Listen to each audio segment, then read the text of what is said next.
Hello. There we go. Nice and working the first time. Oh, I suppose we should,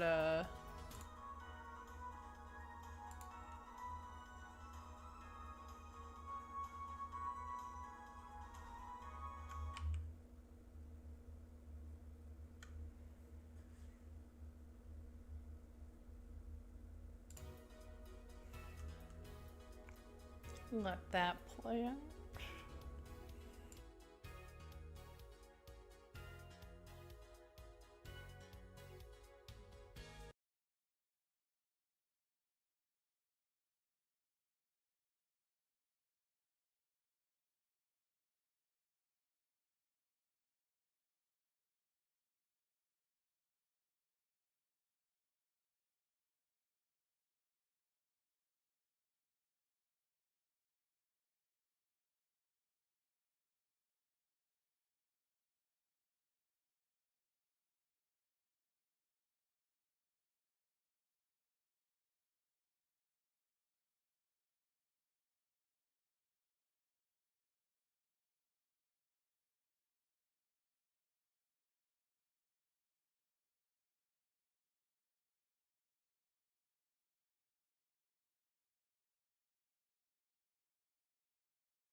Hello!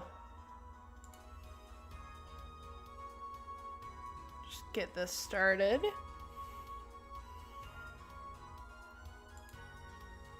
So, yeah, we're doing something a bit different today. I was, looking through my Steam library at, stuff I've been meaning to get around to. And I remembered, oh yeah, I bought this on sale a while ago, huh?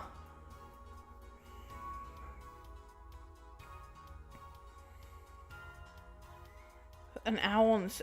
I don't have Photoshop, man. I don't know what you want from me.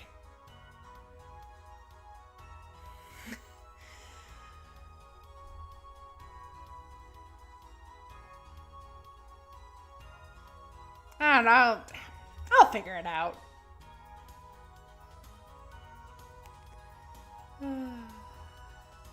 So yeah, anyways, we're gonna play through this.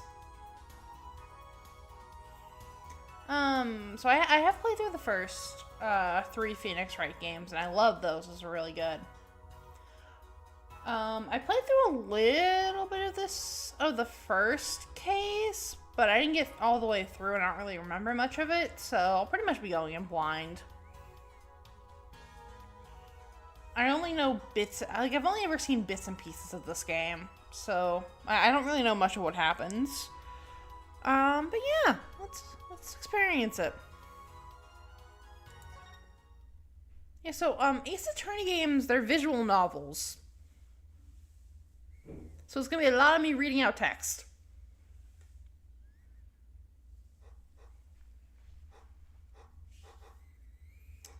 They were originally released on the Game Boy Advance and the Nintendo DS.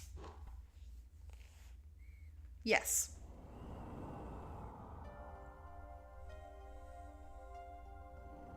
Oh no, this is the official copy on Steam. It's a trilogy that they released. With all the, so the first trilogy was the first 3 Phoenix Wright games that are titled Phoenix Wright. And then this is the, Apollo Justice, Dual Destinies, and Spirit of Justice, I think, is in this game. Yeah. Oh yeah, if you want to emulate, I'm not gonna judge. You know, funny enough, they have Scribblenauts games on Steam too.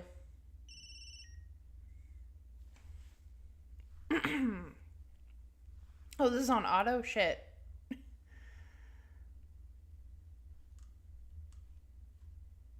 Well, I'll have to... I mean, I can... What's the pause? Can I pause?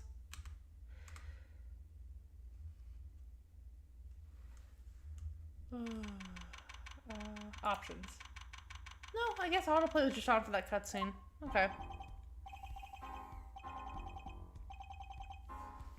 Okay.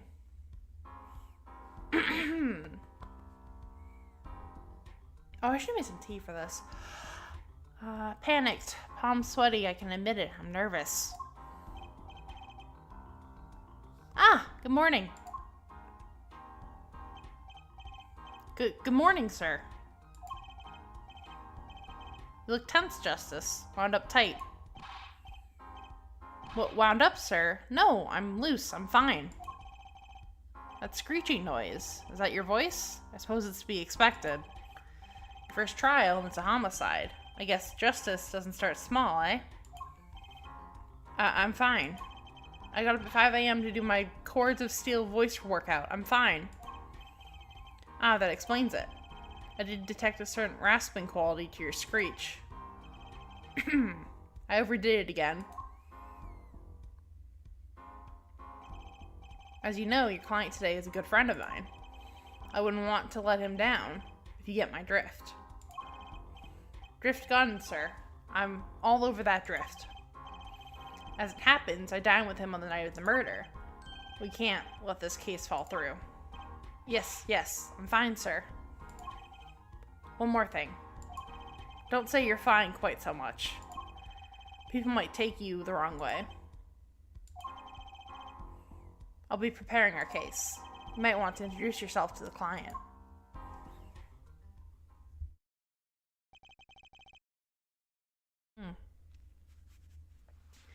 My name is Apollo Justice. If it isn't clear already, I'm a new attorney. And today's my first trial. Not that I'm worried or anything. The defendant has been accused of murder. My boss wants to help him out, of course, so do I. That was a weird line read. I mean, there's no way he did it. Not him. No way.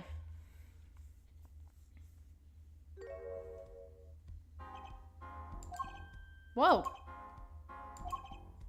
Good, morning. Morning. It's all up to you today. First trial. Nervous. Meeting him. Cardiac arrest. I think I'm supposed to say something. Help? So you're... Fine. I'm fine. Ah, Mr. Fine, is it? I didn't remember you having an odd name. Well, we're off to a great start. Are you sure you're okay? I mean, with me? Mr. Gavin is a top-notch defense attorney, and he's your friend, so why... You'll see. You can do it. Be confident. I'm really sorry this happened to you. I mean, it's time. Shall we? Yes, sir. Okay, so actually, I do remember how this case goes, thinking about it. I don't remember all the stuff you need to present and the order you need to present it, but I do remember how this goes. So I won't be surprised with this one, but the other ones I don't know. Because I never got past this one. Okay, I need to focus. First trial, here comes justice. April 20th, 10 a.m., District Court, courtroom number 2.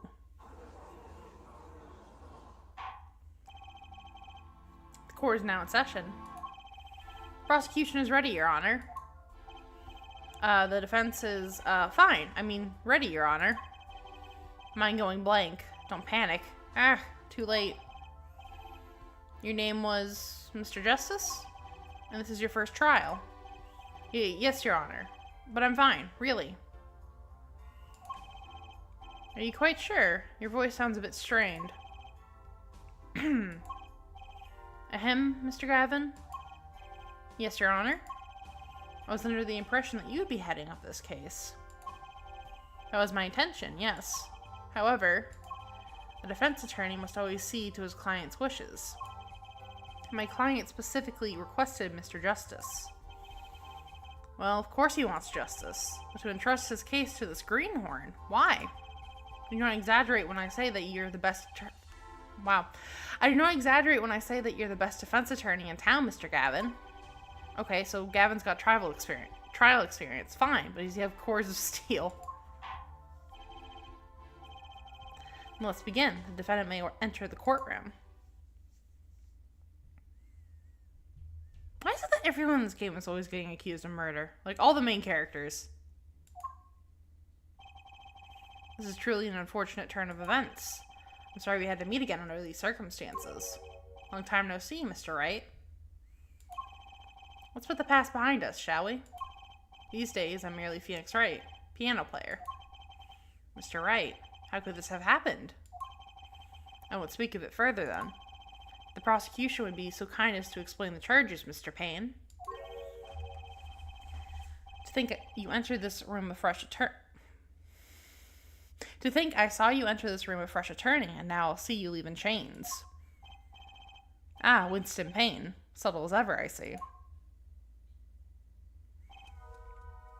Ahem.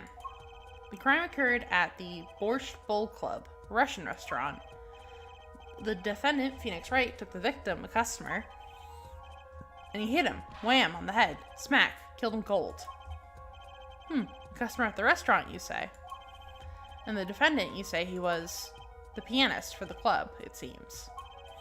Phoenix Wright, a pianist? This is the weapon that took the victim's life, a bottle of grape juice. Grape juice is apparently our defendant's drink of choice. The court accepts the deadly bottle as evidence. Deadly bottle added to the court record. Something to note, Justice. All evidence is filed in the court record. Make a practice of checking it frequently. The court record. Right, I've heard of that. Use E to look at the evidence so far. I'm confident in your ability to handle this. Right, just use E. Sounds like it's time for some hands-on action. So the victim was a customer at this restaurant.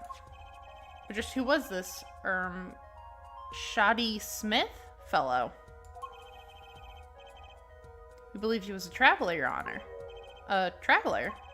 According to his passport, he had been out of the country for a number of years. He'd only returned to this country recently, though his place of residence is unclear. And he had some sort of connection with the defendant. That, too, is unclear at the present, Your Honor. We believe they first met at the Borscht Bowl Club on the night of the crime. If they'd only just met, then why murder? Perhaps the victim slighted the defendant's piano playing. That doesn't appear to have been the case. No, the motive had nothing to do with the defendant's lack of playing skill. At least not piano playing. I'll let this photo explain what I mean. As we can see, a game of poker was in progress at the scene of the crime. Wait a second. Isn't poker gambling? That's a crime in and of itself. Indeed, it appears our defendant has fallen to becoming the basest sort of criminal. It's poker, man. It's true that the defendant was engaged in a game of poker with the victim. Yet it was only that, a game, in the pure sense. Competition, Your Honor. A competition? Yes, a test of wits, a silent clash of passions. Only the cards, their backs wreathed in blue flames, knew its final outcome. Come again? The cards on the table had blue backs, Your Honor. I believe the defense was waxing poetic in an attempt to mystify those present and impress women. That will be our first order of business then. Here then, to find out more about this fatal game of cards. Very well, defendant. You will testify to the court about the poker competition held the night of the crime. My pleasure. This is it, my first trial. Here goes nothing.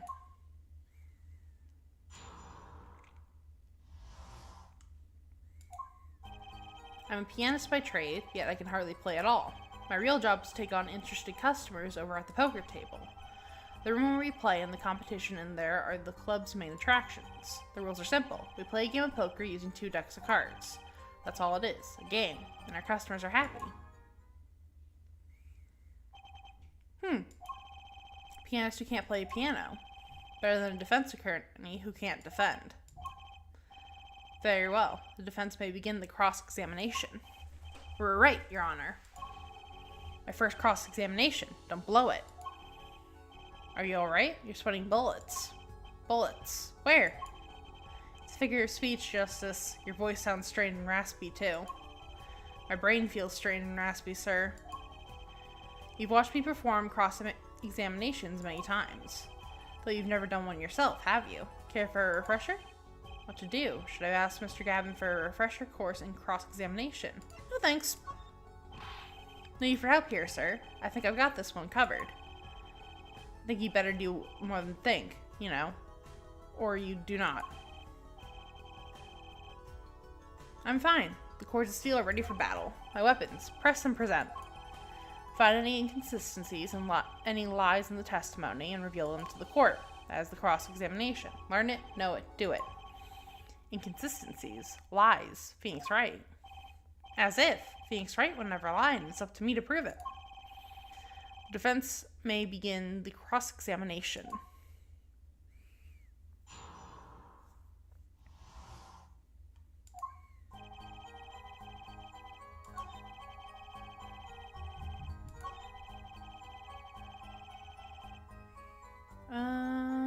So yeah, I remember the outcome of the case, but I don't, again, remember the little minutia of it, so.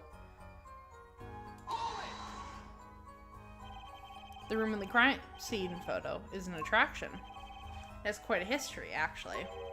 The Borscht Bull Club used to be a gathering spot for black market types back in the day. But black market, all in the past. Things like the black market are only on the silver screen nowadays. Suffice it to say, there were a lot of deals being made under the table. Right there in that room. Smoky room, gambling hoods, you know. Just looking at this picture makes me feel bad. The bosses gathered around the table, cutting deals, safe from the eyes of the law. Meanwhile, a goon keeps watch through the small window. I can practically picture it now. That window does look like it would be good for keeping a lookout, but little else. The room had a few other tricks to it, though it was common knowledge to our regulars. At any rate, they come to play poker in a room steeped in history. Despite the dark past, it was all just good, clean fun.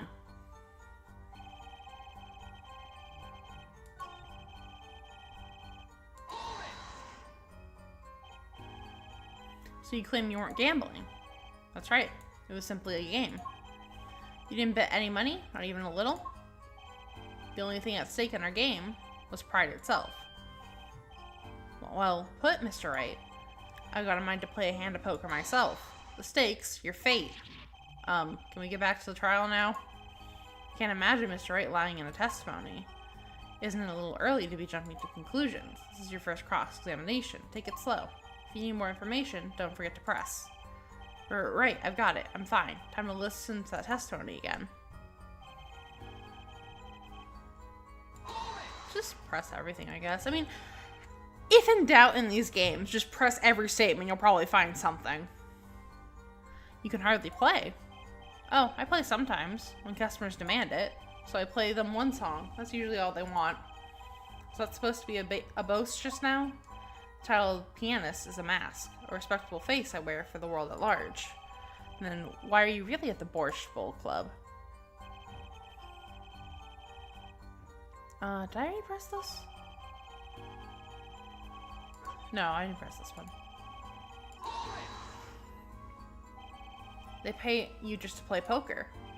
That would seem to be the case. I'm a professional after all. Bah, do I detect pride in that statement? It's just hard for an honest, hardworking member of society like me to imagine. Yes, your imagination was always a bit limited, Winston. What? I played poker for 7 years in that little room. And I've never lost once. What? See why the customers come now. Defeat the undefeated poker champion. It's quite a draw. That is, I'm quite a draw. Wait, you've never lost once? Not even one time? As I said, I'm a professional. He's played poker for 7 years and not lost once. Is that even possible?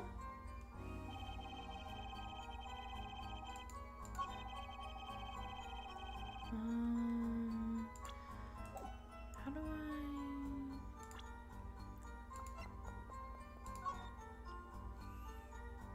No, I don't think you can tell from just the cards.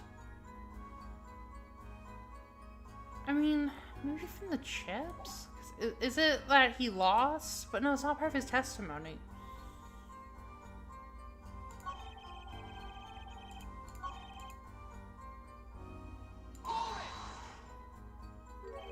Two decks of cards.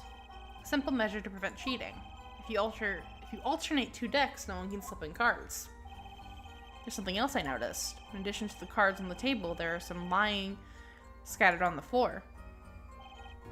Precisely. Cards on the table, cards upon the floor, each one forming a complete deck. The crime scene painted blue by a sad sweep of cards. It's poetic, really. Incidentally, we use two types of cards at the club. One deck of cards was red, the other was blue. As I recall, in poker you make 5-card hands. I can see how it would be easy to cheat. Hey, yeah, a game of hands. Okay, I just had to press everything. This competition you're talking about, I believe the court understands the nature of the game sufficiently. That's right. It was a simple game after all. Are you sure? Huh? People are not murdered over simple games, Mr. Justice. Defendant, you were in the room the very moment the crime occurred. Yet you claim no connection to the crime. Now that's strange. What's strange? I was testifying about the competition that night. Asking me about the crime at this point is against the rules, Your Honor. Of course, I expected to hear a cry of objection from the defense. I completely let that one slip by. Don't despair yet, Justice. Sir? Right, there's something I'd like to make clear, namely your connection to the case at hand, and I'd like to hear it from you. Sure, why not? Very well, the defendant will amend his testimony. Just one little press. I've got myself a whole new testimony.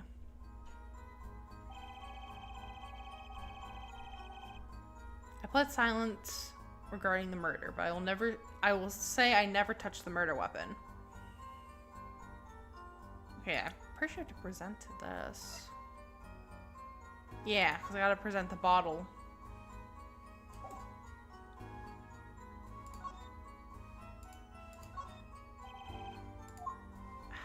How do I...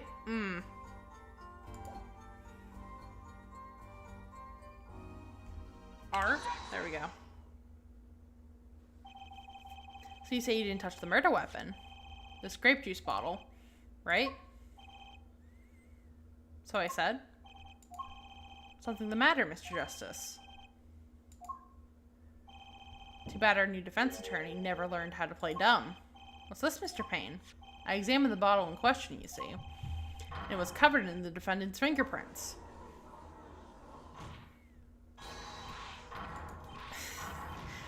Objection. No need to shout, Mr. Justice. I can't really shout. I have neighbors. I can hear you just fine.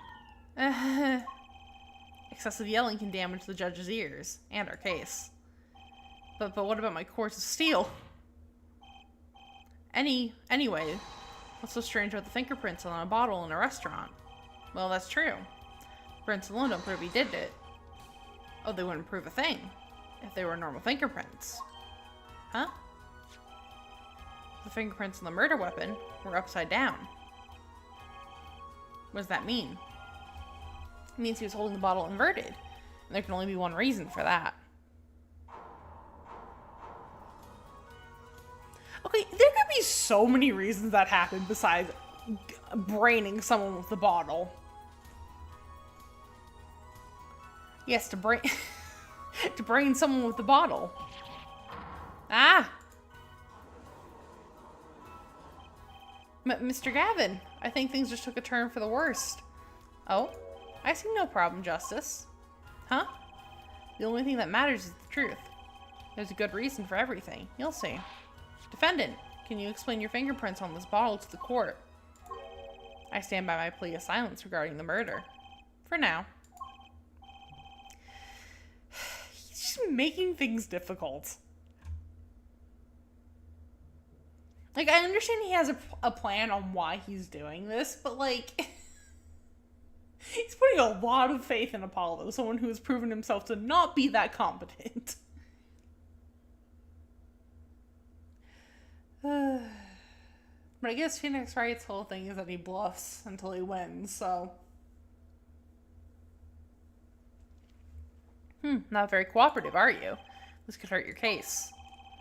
I'm sure he's uncooperative because he's hiding something. There must be some reason. Your Honor, you seem to have forgotten something. What might that be, Mr. Gavin? On the night of the crime, who was it that reported the murder to the police? Reported? Well, that was the defendant, Mr. Wright. But still, that... really? Yes, well, according to the case file, the murder was reported from near the scene by a call from the defendant's cell phone. Near the scene? Let's take a look at a diagram of the murder scene, shall we? The victim was murdered in a small room in a basement, 2 floors down from ground level. Of course, cell phones can't get reception so far down. The defendant used the stairs in this hallway to go above ground. The call came from the first floor of the restaurant. I see. And this is the phone that made the call? The defendant could have just fled the scene of the crime if he so chose. Yet he fulfilled his duty as a citizen and reported it to the authorities. And you claim he is being uncooperative. I say, Mr. Gavin, I better not waste this. I think the prosecution has toyed with our client for enough for the time being. Toyed?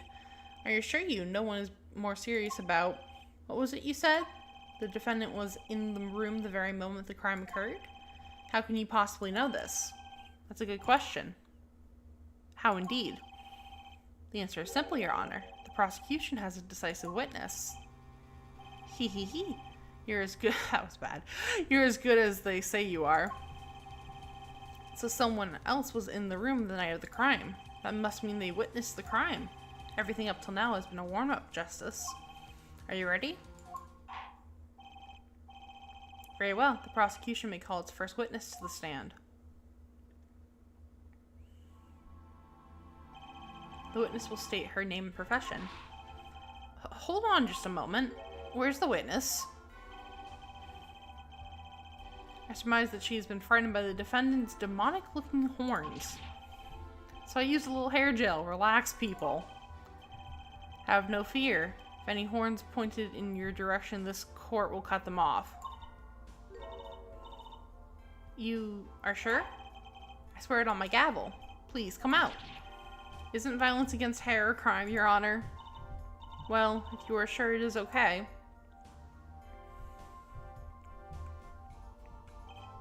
Ahem. Now the prosecution. Wait a moment.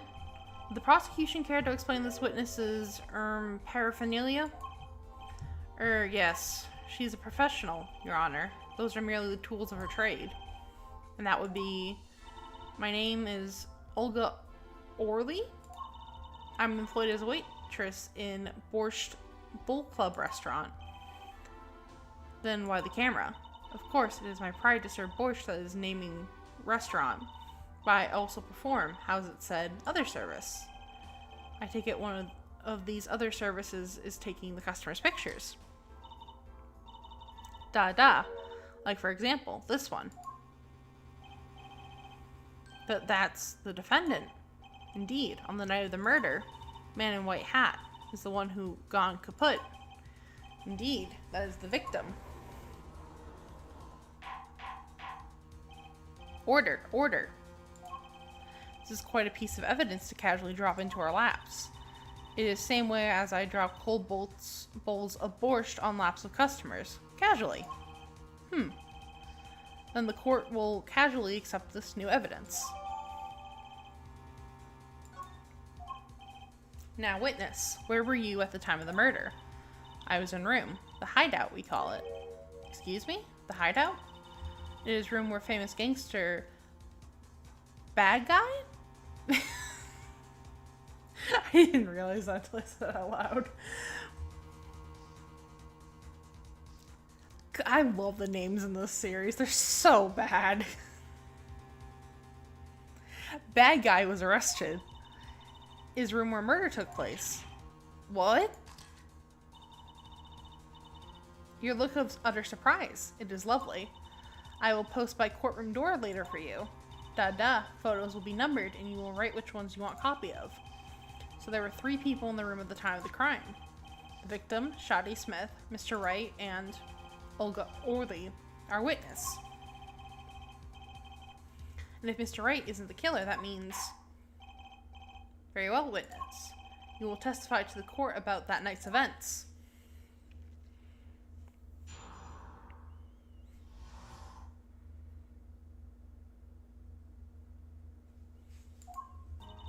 That night, customer asked me to deal cards for game. It was cold. Both players played with hats on. Duh. The victim, he plays whole time with his hand on locket at neck. Then last hand is done, but something terrible has happened. Duh. That man flew at victim and is strangling him to death. Incidentally, who won the game? Isn't it obvious? The winner was the victim, Mr. Smith. That's ridiculous. Because Mr. Wright can't lose. Ahem, Justice, maybe you can come up with a more legitimate objection, but he hadn't lost in 7 years. Take it from me, kid. It happens. I didn't lose a case my first 7 years as a prosecutor either. Incidentally, I have some evidence here. These are poker chips as they lay the very moment of the crime. The hand and chips on this side belong to the defendant, Mr. Wright. Those on the far side belong to the victim, Mr. Smith. Chips, you say? Duh, I mean yes. Imagine that poker is a war. Your hand is your army, and the chips are your spoils. I know that. After all, in my youth I was known as the poker head of courtroom number 3. I think he means poker face. Looking at this picture, it does seem that most of the chips are on the victim's side of the table. Very well. The defense may cross-examine the witness.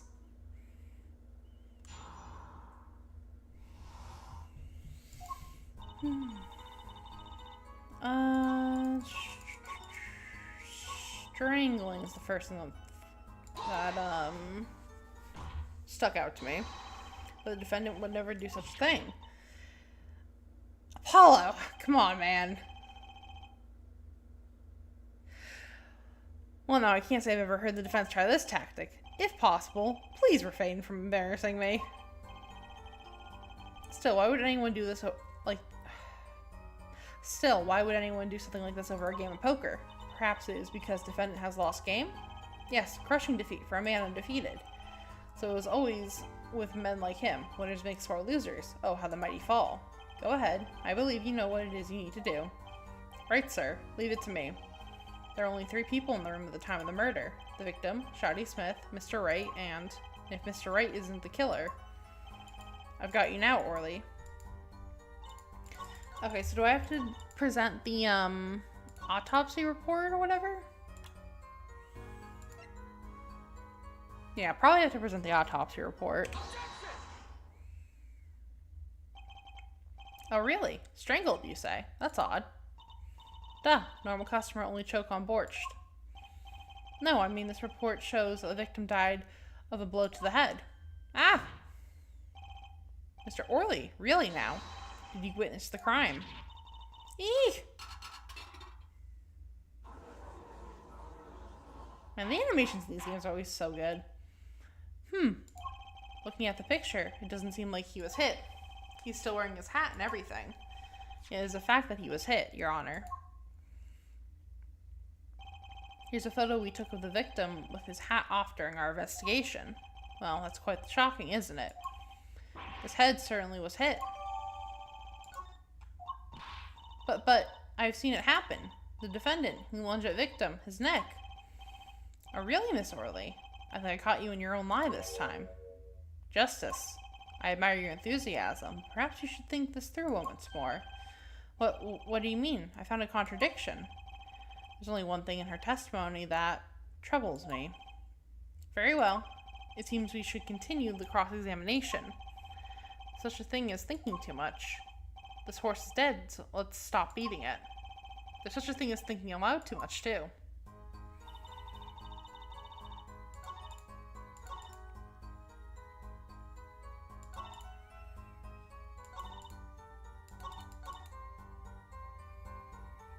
Look at... Can't see the lock. Yeah. Are you supposed to present maybe that there's no locket? What's the...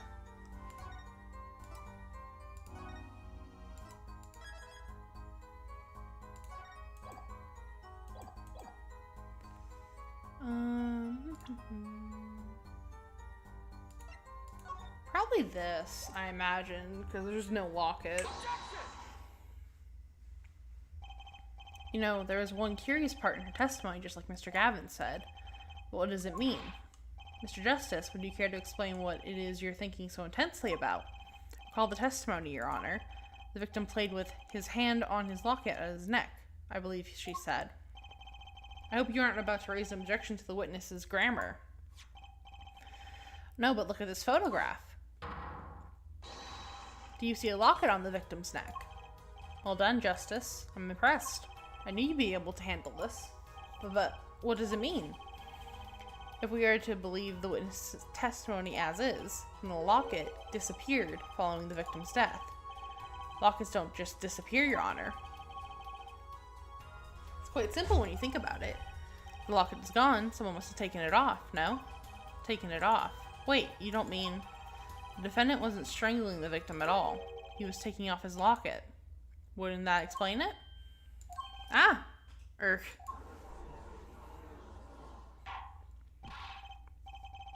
Defendant, what do you have to say to this? Say, yes. I just noticed this, but... You have something hanging around your neck, don't you? Oh? You mean this? Yes, it's a locket with a photograph inside. A photo of my daughter. Come again? Mr. Wright, you have a daughter? We confirmed it at the time of the arrest. The picture in the locket is indeed Mr. Wright's daughter. So Mr. Wright has a locket, too. Why don't I buy this as just a coincidence? Well now, if the results of this poker game led to the murder, perhaps we should hear a bit more about the outcome of this game. Further testimony won't really be necessary. It's clear the defendant lost badly. Miss Orley, you will testify to the court about the game played between the victim and the defendant. Duh.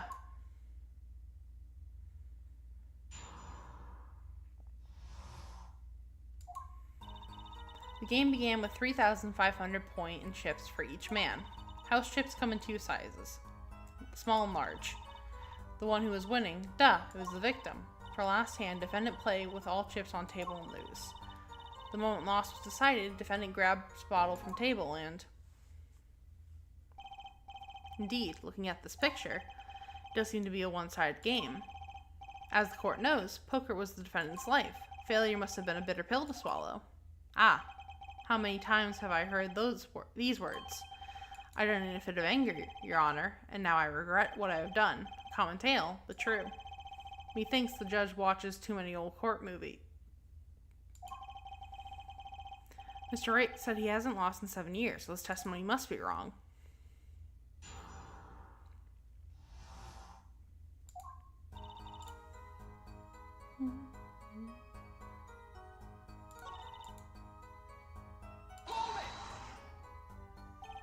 Are those chips in the Are the chips in the photo all the chips that were used?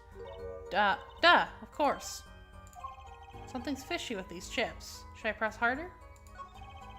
Maybe you could explain a bit about these chips. Explain? What is there to be explained? Poker chips are poker chips. They're not fish and chips. And not chips off an old block. Not motorcycle chip or... Thanks. Now that I pressed her, I better ask something. What are these chips worth? Are they in dollars or rubles even? And yet, as I've been saying before, it was game, not gambling. Hard perhaps for capitalists to understand. 2 types of chips. 100-point chips and 1,000-point chips. It is not money, duh. Justice. Sir, don't you find her comment interesting? In more ways than one, sir. I'd have it added to her testimony myself. Well, does the defense want the witness to add her testimony? Yes, I do think this deserves further scrutiny. Added to the testimony. I wish I knew where I was going with this. Very well, witness. If you would be so kind. Duh, Your Honor.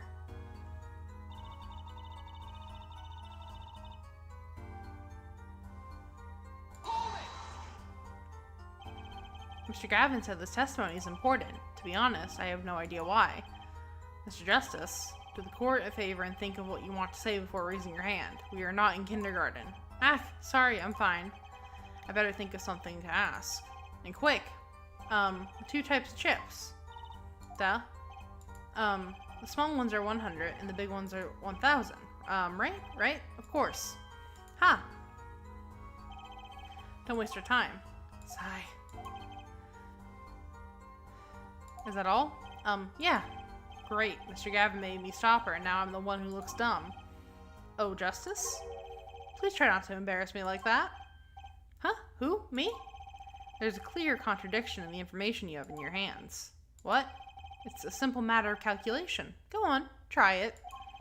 We're not in kindergarten after all.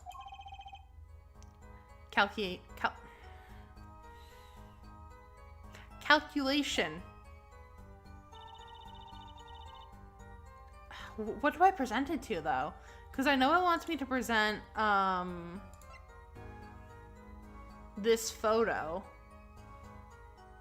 Because if you count up because like if the big ones are supposedly 1,000 and the small ones are 100, that's way over 3,500. It just, which statement does it want me to present to?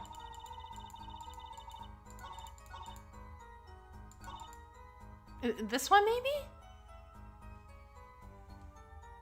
Because I know what it wants. It's just I don't know how it wants me to show. I don't know how it wants me to show it. Which, I love these games. I think they're great. It's just, they have a problem where you'll get in situations like this where it's like, okay, I know what you want me to present to prove this specific thing. It's just, where do I present it? Well, let's try this. The music stopped, so I'm probably right. Oh yeah, I'm right. Nice. You're sure it was the victim who won? Absolutely sure. It seems our new attorney is a bit confused. A glance at the picture is enough to tell you who won, if you're not in kindergarten. Just for safety's sake, could you explain the problem to the court? Of course, Your Honor. In this photo, I see small chips and I see large chips. Tell me, which were worth 1,000 points? Why, the big ones, of course. Duh. Oh, I thought so too. But then the totals don't add up. The totals? Let's review what the witness told us. Each man started with 3,500 points in chips, and the combined total of the chips was 7,000 points.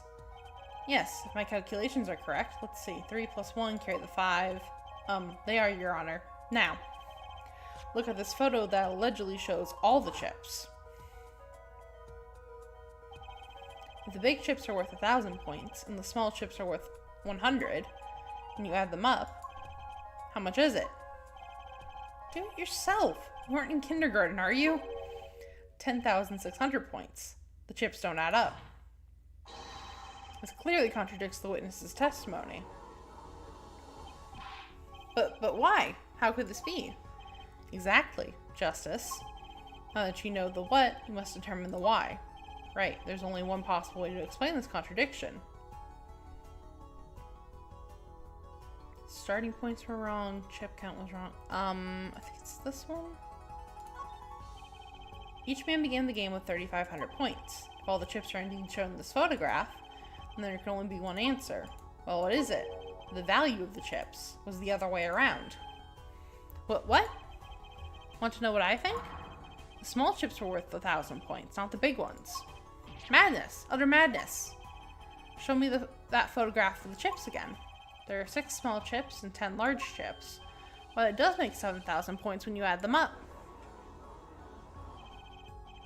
Excellent work, Justice. It's almost as though you figured it out by yourself. Well, I'm just glad I was the one who said it. But wait, the value of the chips may be different, but that changes nothing. Indeed, the victim did have a larger number of chips still. Ah! Exactly. If the small chips are 1,000 points, and the large chips are 100, let's do a little math. Add up the points for each side of the table.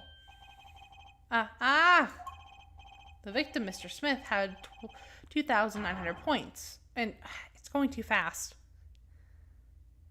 I think it said Mr. Wright had 4,100 points. Well now, it seems that Mr. Wright was winning that night after all. That's impossible. My client had even less reason to kill the victim, after all. He was winning. Yarg! Man, I get to practice my random pain noises, huh? Now, Mr. Orley. Mrs. Orley! You must have known the true value of the chips, since you were there at the scene of the crime, weren't you? Ah! Eek!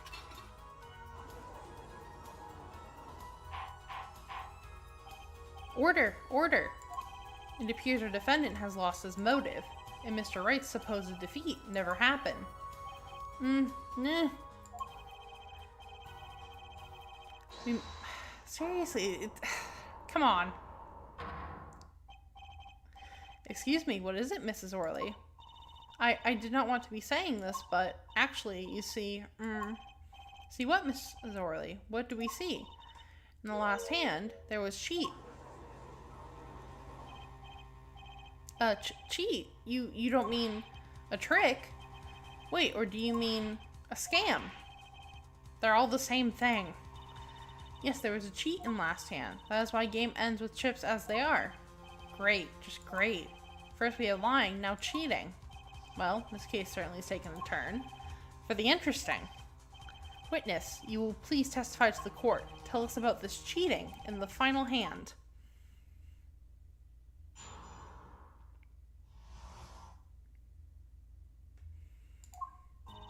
The last hand. Both men had full house. There's 4 of each card in deck, from ace to king. If you look at both men's hands, cheat is more obvious. The next moment, game becomes argument. Duh, the defendant's trick was exposed. Took bottle in his hand. Poor Mr. Smith. Mrs. Orley, why did you not tell the court about this from the very beginning? I thought I smelled a cover-up here. Well, folks, it's time to throw back the covers. Full house is a very high-scoring hand. Not easy to make in my experience. That alone is enough to suspect less than scrupulous tactics. Mr. Gavin? What's a full house? Lawyers these days, you don't know your poker. I can't say this bodes well for your case or career. What is this, some kind of secret court poker ring? Justice. You know the terms 1 pair, 2 pair, and 3 of a kind, yes? Yeah, no problem. 2 cards with the same number make a pair, and 3 makes 3 of a kind. Good. Now picture a hand with 1 pair and 1 3 of a kind. That's a full house. That doesn't sound very easy to make, does it? You can see each player's hand in this photo. Wow, they both have full houses. We forget there's an easy way to make a full house and go undefeated for 7 years. You cheat. Ahem. The defense may cross-examine the witness. You don't like Kristoff? If he did cheat in the last hand, that still leaves one important question. Mr. Wright lost that hand. Who's ever heard of a professional con man losing when they cheat?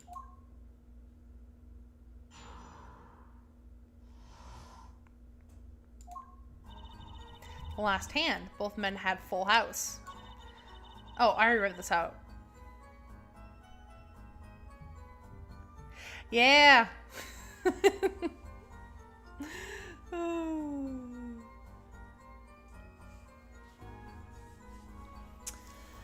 Well, welcome to the stream. This is, I played through the first Phoenix Wright games, but I haven't played through this game beside, I played through this first case, like, probably 4 or 5 months ago, and have pretty much forgotten everything except for the outcome. So, I don't know exactly how to solve it, but I know the solution, I guess, if that makes sense. So what is... yeah, I played through the original trilogy quite a few times myself.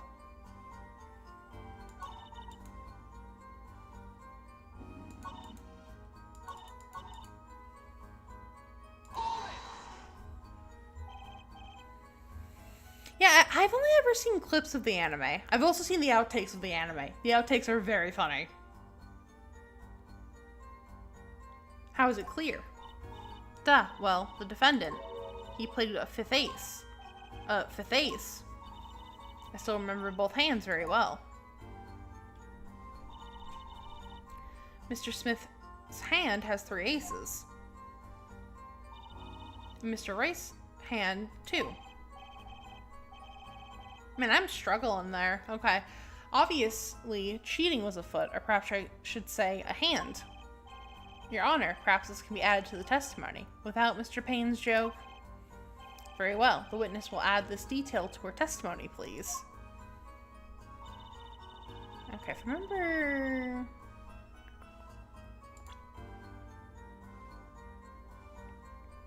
Wow, okay. Yeah, I've played the original trilogy, and then again, the first case of this game. I haven't played any of the others. Although I do want to get around to playing them all eventually.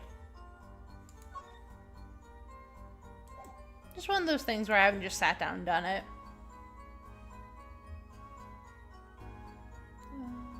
Yeah. This...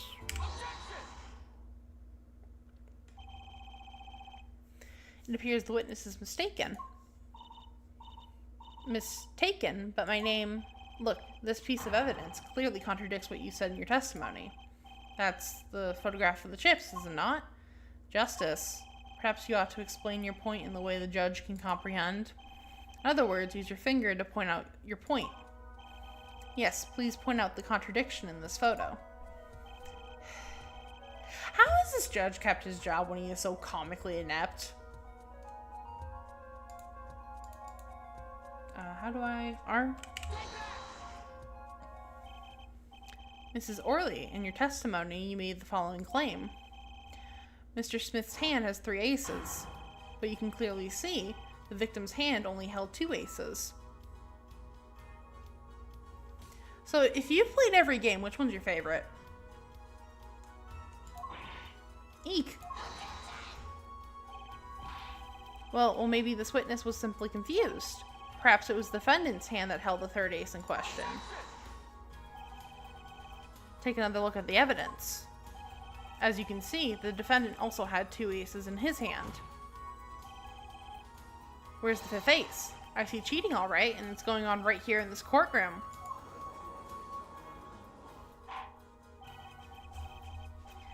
Two aces in each player's hand does make 4 aces total. Hardly proof of cheating. Wait, please. It is true. I've seen it. The 5th ace. There is cheating, I swear to you. That's odd. She must be lying, yet she's the most sincere I've seen her all day. You're right to trust your instincts. Mr. Gavin? Who knows what lies in store for us in the trial ahead? Your Honor, if I may, I have a suggestion. What might that be, Mr. Gavin? If you don't mind, perhaps we might examine the actual cards. The cards? Mr. Payne? Yes? The players' hands that night were set aside as evidence, were they not? The defense would like to request that the cards be shown to the court. Very well, the prosecution will submit this evidence. Which will you examine, the victim's cards or the defendant's cards? If the cards don't prove cheating was going on, nothing will. Now, which of these hands is more suspicious?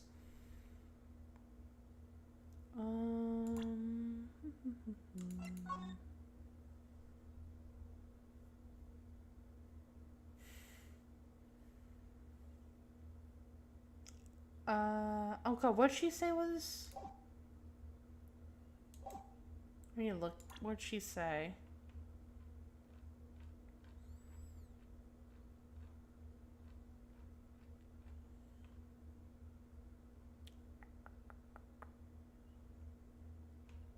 I think it's the victim's hand, yeah.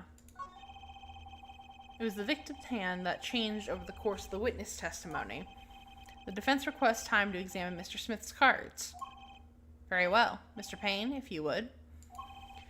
I am so glad this game has the history feature in it, because otherwise, my goldfish brain memory would get me, not killed,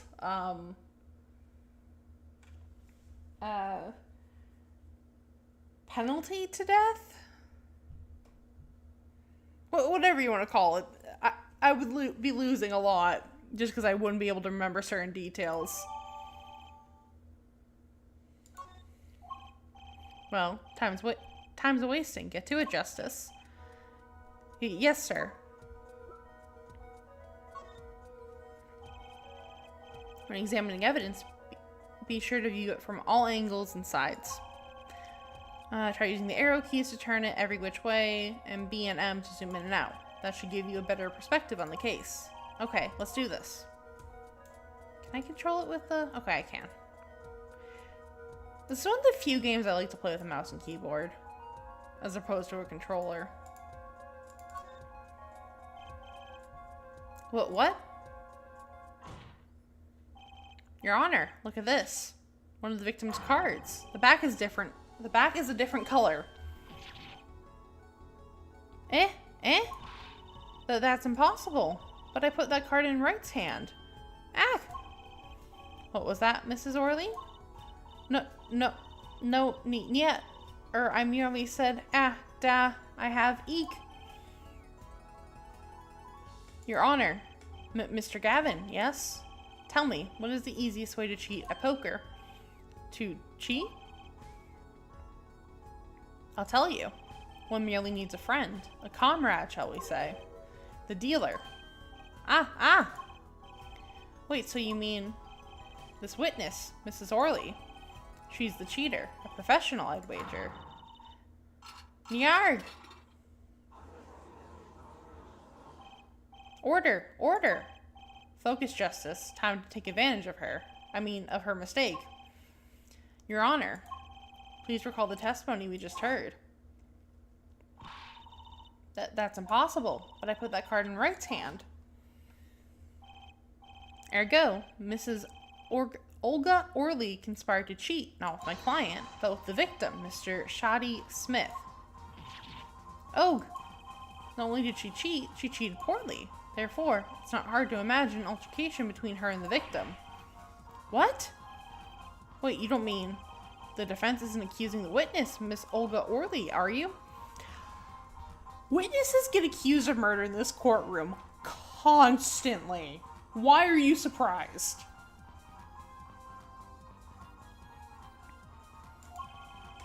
Time for justice. There were 3 people in the room at the time of the incident, and if Mr. Wright isn't guilty, that means I am. The defense accuses the witness, Mrs. Olga Orley, of murder. Eek!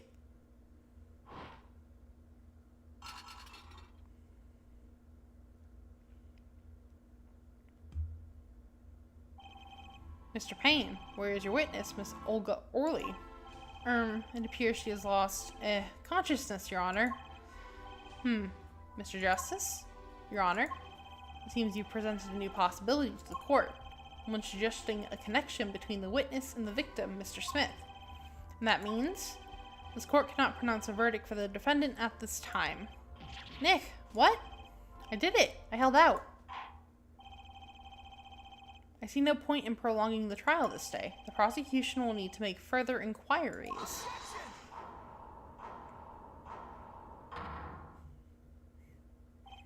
Mr. Wright?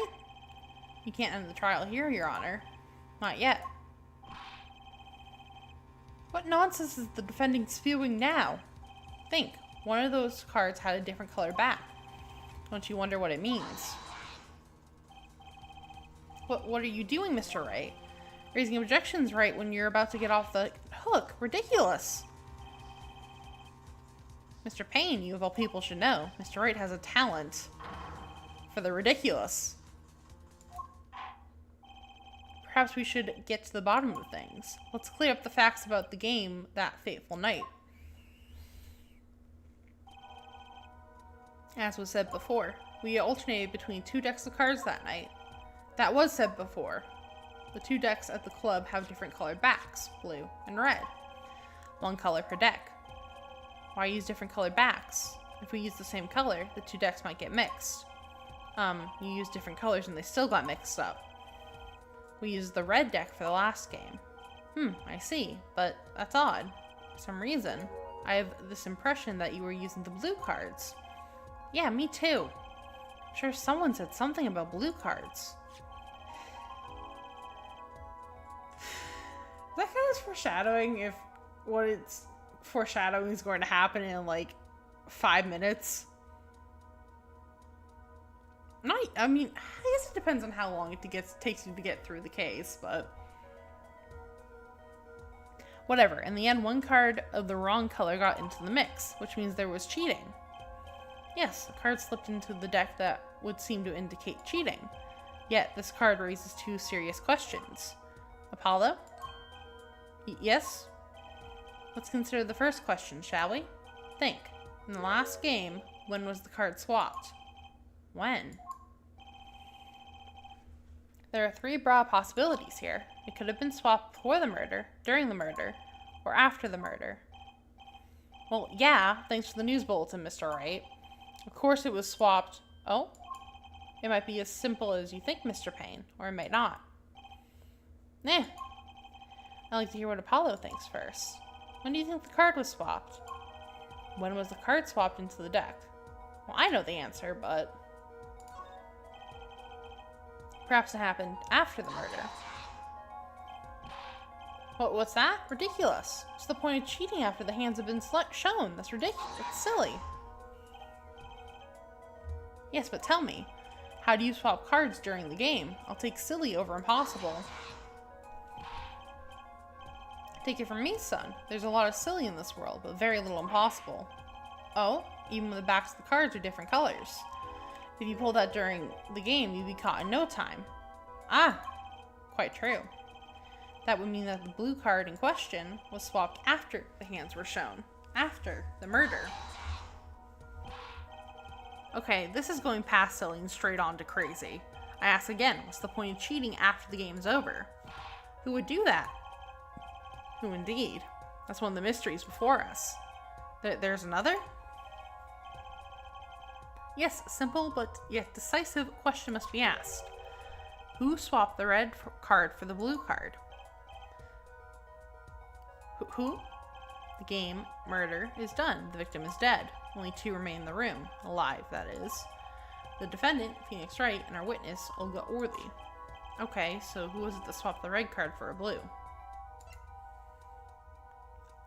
Wait, what? What does the game want me to answer at this point? The one who swapped the cards wasn't Mr. Wright, of course. And, well, it doesn't seem likely it could have been Olga Orly either. What are you suggesting? That's hardly a logical conclusion, I'll admit.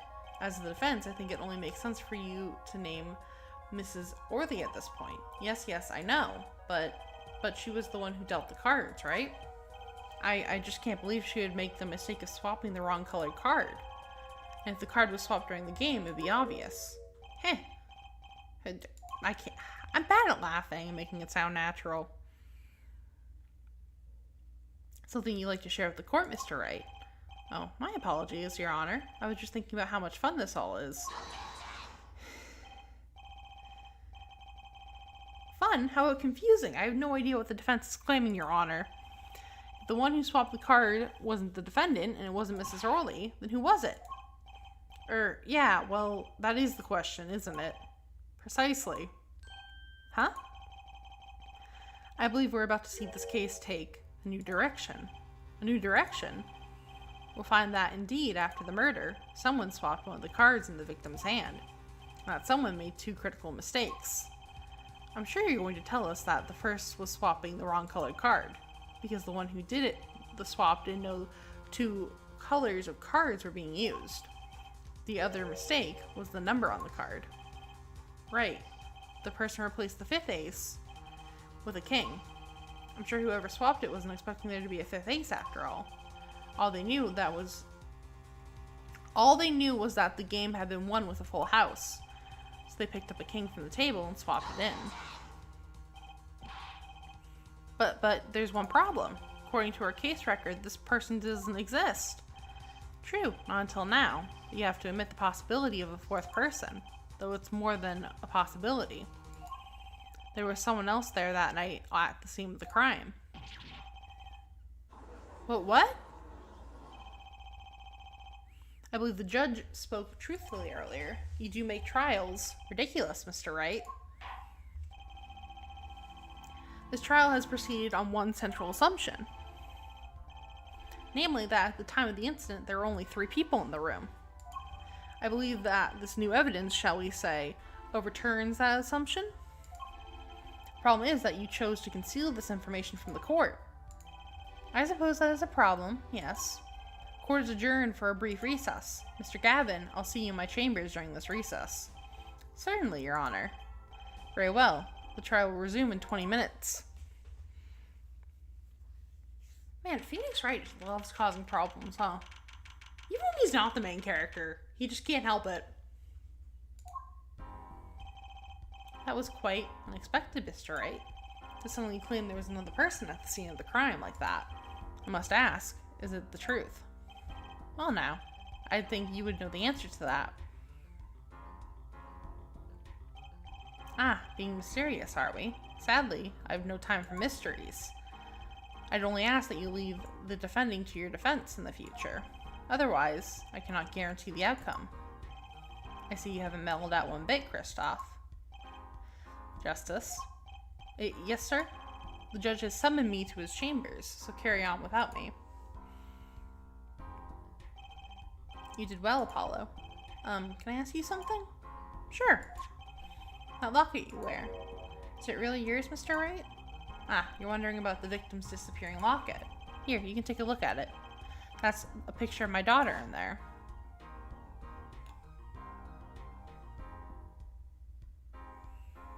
Doesn't she, like, disappear after this game or something? Or, like, barely appears? I'm just surprised to hear you had a daughter. Most people are. Perhaps you'll meet her one of these days. One more question. The one who cheated that night, was it you? What do you think? Huh? You know what happened 7 years ago? What I did? It's unreasonable for you to think I might cheat. I never, honest, but it is odd that he managed to go undefeated for 7 whole years. Want to know something? There's only one game where you can be dealt bad cards all night and still win. Poker. Eh? You see, poker is all about reading your opponent. In that way, it's a lot like a court case. Poker is like trial law? Figure out what your opponent is thinking and you win. Well, yeah, but that's harder than it sounds. I think not. Try as they might to conceal it, everyone reveals their true thoughts in the end. Their body language can become a valuable source of information. You're kidding. I witnessed, for instance, Mrs. Orley. She would touch the back of her neck during certain parts of her testimony. Did you notice? No. Come on, who noticed that? Oh, yeah, I forgot this was a thing in this game, yeah. Words, habits, twitches. It's all information for the reading. That's the secret to winning, Apollo. Someone taught me, and now I pass the secret on to you. But I'm not worthy. I mean, there's no way I'll pick up on these signals. No, you can do it. Huh? You just don't know it yet. What's he talking about? But you will, soon. Almost forgot. One more thing about this case. You should know, I haven't told the truth to anyone yet. What? I knew it! I have my reasons, of course. All shall be revealed. And Apollo, I need you to be there, defending me. I need your power. My, power? I had no idea my cores of steel were that special. It's time. The real trial begins now. Do your best. Okay. Part 1 of the first case is done.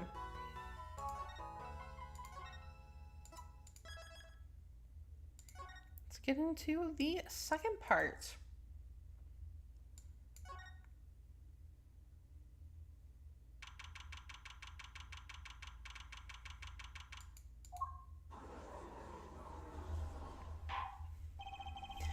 Court will now reconvene. Has our witness, Mrs. Olga Orley, recovered? Yes, Your Honor. Well, she's regained consciousness. Perhaps we can hear her version of the events again. That's the thing. You see, she's quite fatigued. You're looking a bit fatigued yourself, Mr. Payne.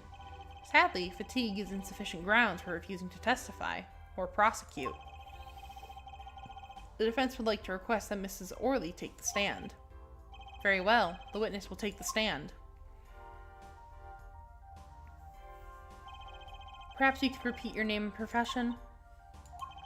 Or perhaps you'd rather admit that you're a poor liar and a poor loser. Not. Name's Olga Orley. That's the truth. I'm a pro dealer. People call me Olga Quick Fingers Orley. Oh, really? Want to know something else? I'm not really Russian. My last name sounds like oh really. Oh, that's how you pronounce it. Oh, really? Okay. Yeah, just a quick FYI. I'm probably going to be mispronouncing these names. And I imagine it's going to drive at least one of you crazy. I want to say I'm going to be sorry, but, I mean, I'm not. There, that's the truth. I hope you're satisfied. Witness, you will tell the court what you were really up to that night. Fine, I'll talk. We had a plan, you'd see. What kind of voice am I doing? Let me remind you that you were currently under oath. Seriously, like, is perjury not a crime in this universe? Like, I've heard that the joke that the only crime in the Phoenix Wright universe that exists is murder and that one-time burglary. But, like... are there no trial penalties? I mean, I guess Maya does get taken out of the court that one time. But, like, it only comes up when it's convenient. Otherwise, the witnesses are just able to lie their asses off with no consequences. And it's... I don't know if it's funny or just kind of... Not annoying, but...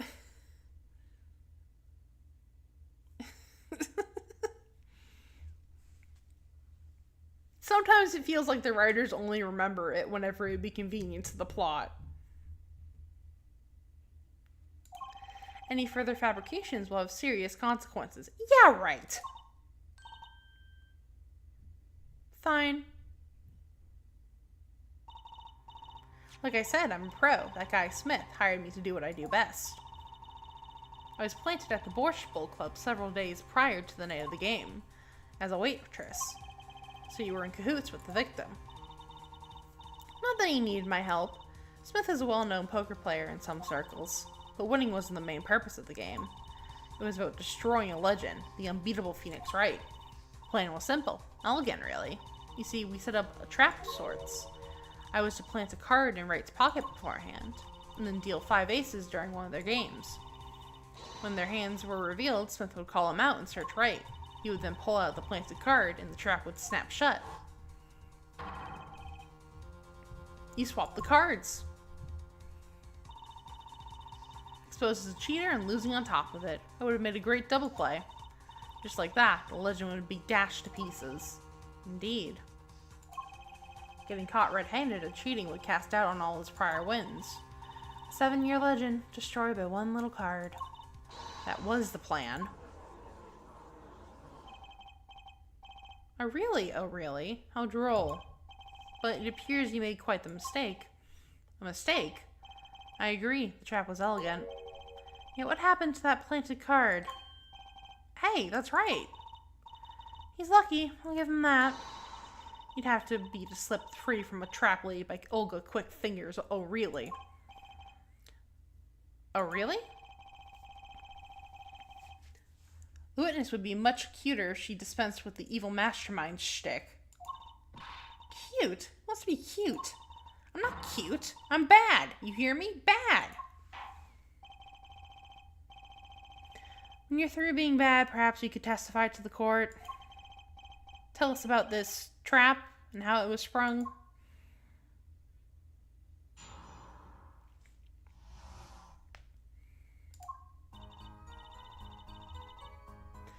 That night, I planted the card like I was supposed to, and Wright lost the last hand, just like he was supposed to. Then Smith searched him, but the planted card was gone. The trap failed. The next moment, Wright picked up a bottle and swung it. It wasn't me who hit Smith, it was that no-good cheating defendant. Surprisingly frank testimony that still leaves us mostly in the dark. The trap was perfect, I tell you. Perfect! If that rotten cheater hadn't messed it up. Look who's talking! Well, the testimony, for what it's worth, is all yours, Mr. Justice. With a witness like hers, who needs criminals? And with defendants like Mr. Wright, who needs prosecutors?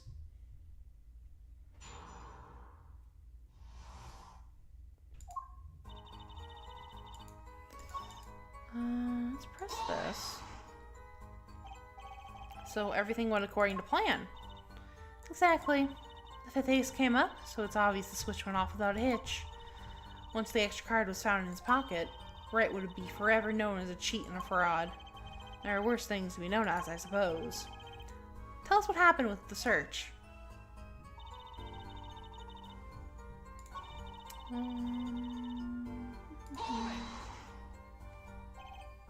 Wait, isn't that a little odd? What's odd? You searched Mr. Wright, thoroughly and found nothing. Which means he didn't cheat, which means he had no reason to strike the victim. Well...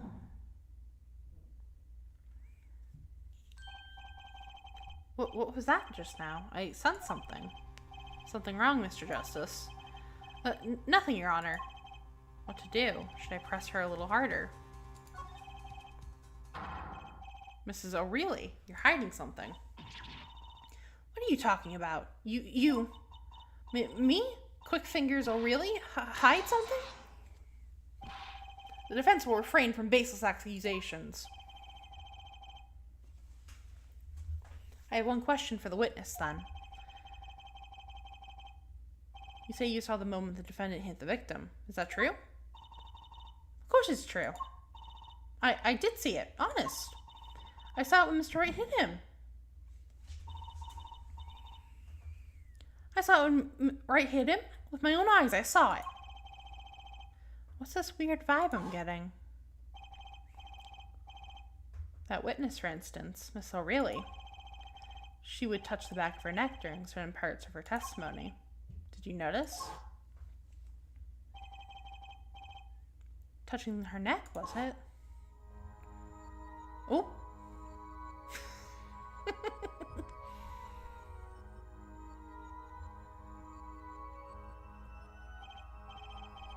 Whoa, what's going on? This sensation. It's coming into focus. There, that twitch. It's so clear. It's like I could perceive her habit, like I couldn't before. Gotcha!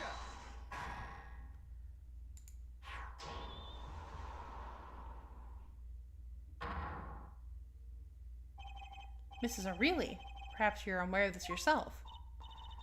Unaware of what? Whenever you get to a certain part of your testimony, you touch the back of your neck with your left hand.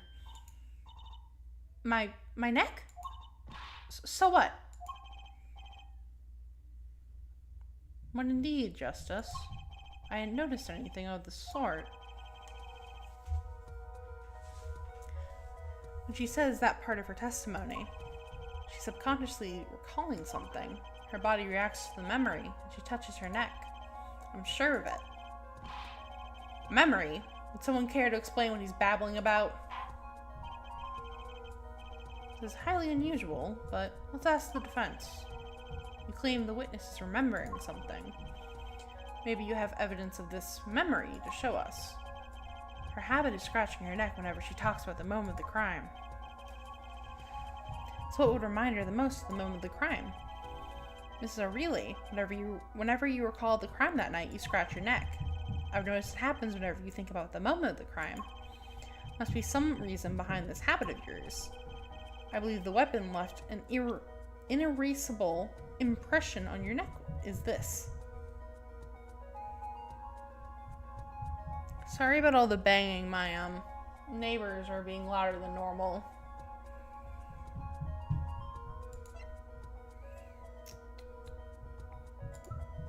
It's gotta be the bottle, right?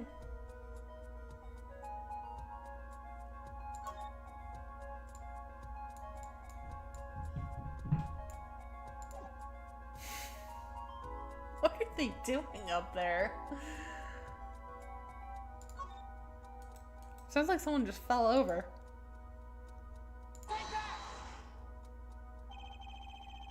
Whenever she talks about the moment of the crime, she touches her neck. And what reminds us more of that moment than this bottle, the murder weapon? But something doesn't fit. If you were the only witness to the crime, why would that make you touch your neck in pain? What are you talking about? Now.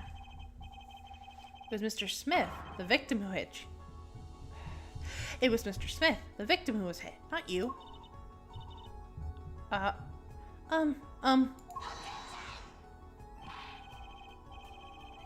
This is a cross-examination, not some cross-wild conjecture. The witness's habits, they're completely irrelevant. Justice, I'll admit, I'm a bit confused myself.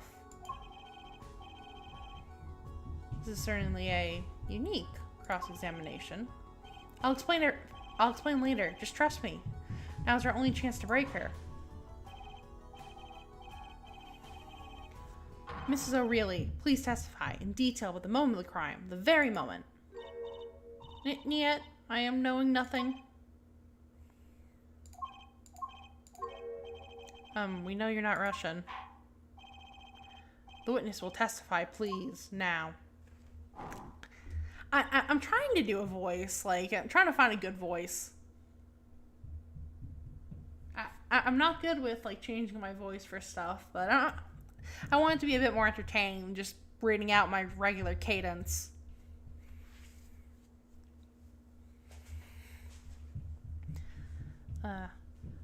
Fine. He's the one who did it. I didn't let him out of my sight until the cops got there. Do I present his phone? Yeah, I think I present the phone.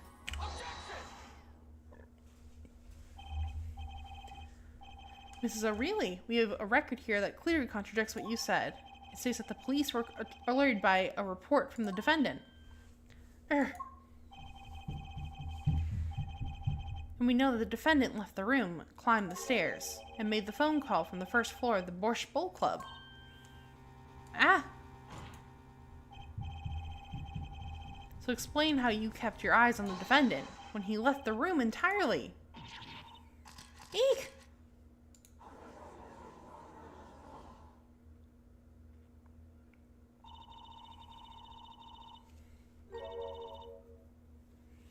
The man who picked up the bottle and swung it that night wasn't the defendant.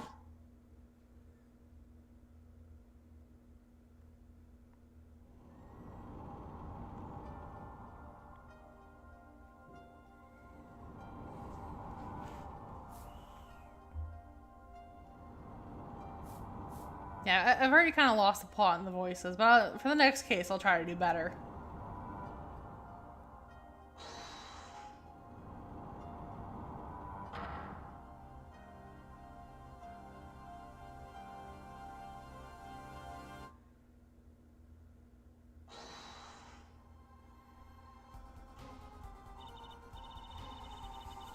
Just then, Smith grabbed the bottle from next to Wright, and he hit me.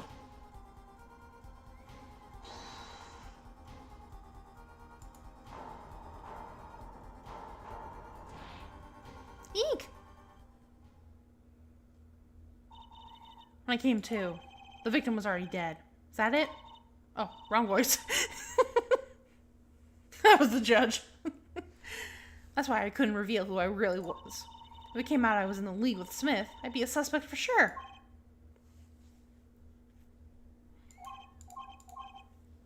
Well, where does this leave us?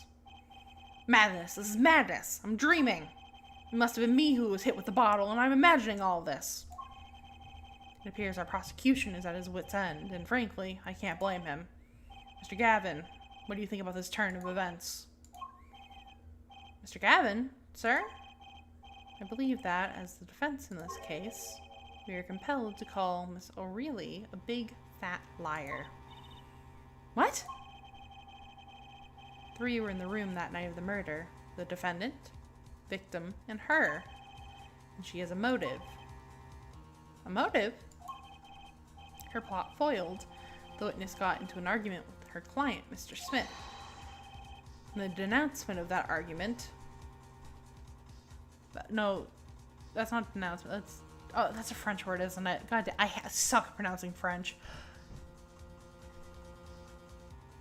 Denoitment? That might not be French. It's probably just a big word. I don't know. It's just I see 3 vowels next to each other in a word and I panic. Denoitment? Oh, we're going to go with denoitment. And the denoitment of that argument was murder. What? I didn't. I'm no killer. It's a trap. Someone's trying to frame me. What would you use for Phoenix? God,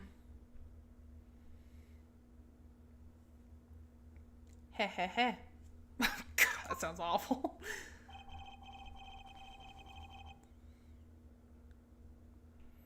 What tangled webs we weave when we practice to deceive. So tangled, we catch ourselves in the process. Mr. Wright. Such hasty conclusion. It's not like you, Christoph Gavin. What are you trying to say? Well, that's not what he said. Why are we not considering the other possibility? That there was another person in the room at the time of the murder. Right, like Mr.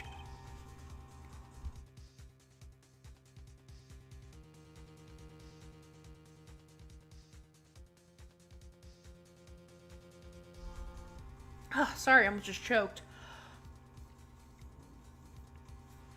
Right, like Mr. Wright was saying before recess. A single card was swapped into the victim's hand after the murder. And the one who swapped the card didn't know 2 colors of cards were being used. A 4th person. Ha! This theory again. Your 4th person doesn't exist. Indeed. That's why I decided to bring this case to court. Here, where there's no escape, no chance for deception. Perfect place to catch the real criminal. The real criminal? And we're in luck. The clue to the criminal's identity was kindly provided for us. You're right at the beginning of the trial, no less. What? Apollo, perhaps you'd like to know what I'm talking about. I'm sorry.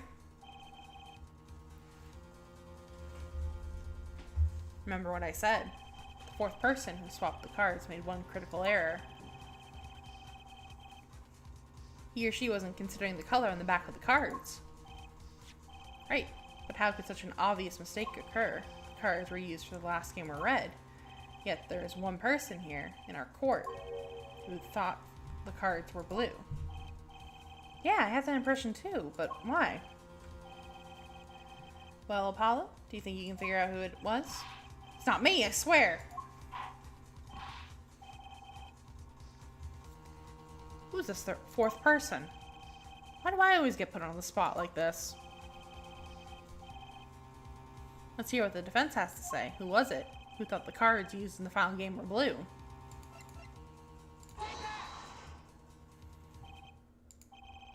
As I expected. Your eyes and ears are as sharp as your hair. I was right? Christoph Gavin, you were the first person that night. But of course Mr. Garvin knows the color of the cards. How would he? As you can see, the photo of the crime scene is in black and white. You can't tell which of the cards are blue, the ones on the floor or the table.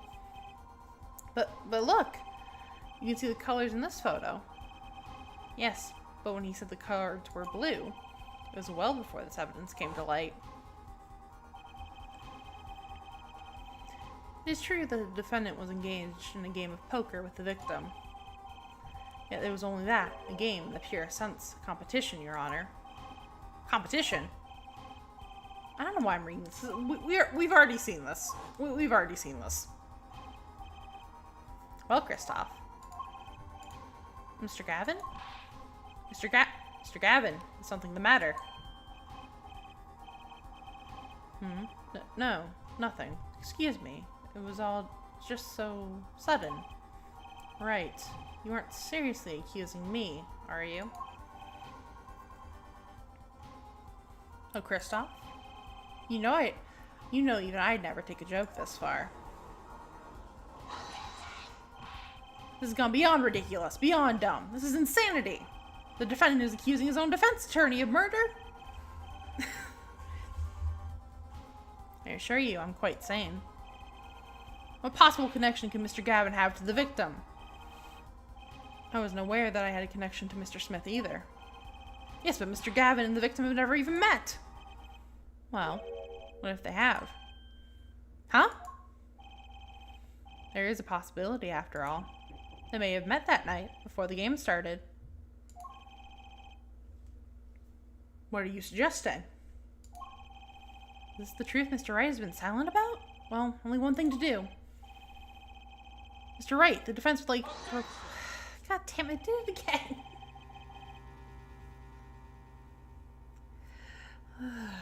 It keeps popping the text on screen and popping it off before I can read it. The defense would like to request no such thing. Mr. Gavin? Testimonies must relate to the case. How could anything happening before the game of poker be related? I'm not sure that I follow, Mr. Gavin. As explained before, the defense believes that Mrs. O'Reilly... Am I to assume you speak for Mr. Justice in this? He is the defense, not you. Mr. Justice, the matter of Mr. Wright's testimony is up to you. Oh, okay. Does the court, in your opinion, need to hear Mr. Wright's testimony? This is Mr. Wright's strategy. He was playing this all along, and I intend to see it through. The defense would like to request that Mr. Wright testify to the court. At two, Justice. You would betray me, your own teacher. Sorry, Mr. Gavin. This isn't about loyalty. This is about the truth. Very well. The defendant, Mr. Wright, will take the stand, please.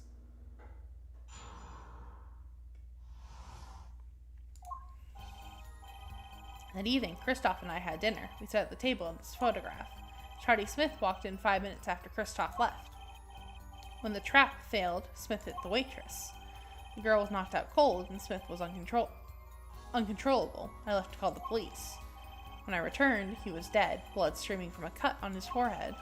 That's when I made another phone call to defense attorney Gavin. Mr. Gavin, you were at the Borscht Bowl Club the night of the murder? I dine with him rather frequently.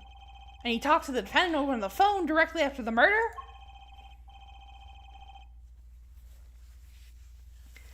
Quite against my will, I had become involved in a murder. I thought I might be in need of a lawyer, so I called him.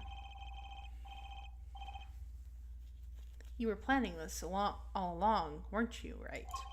Just because you wanted to drag me into your little murder trial. The only thing I want is the truth, as I did back then, and now. I thought my office was doing you a favor when we took on your defense. It appears I was wrong. Very well, the defense... That's not... Where was I? Oh, where was I placing that? Very well, the defense may cross-examine the witness. Sir! He's lying, and you're going to expose him. Understood, sir. Mr. Gavin versus Mr. Wright. This can't end well. Why can't I have a normal trial?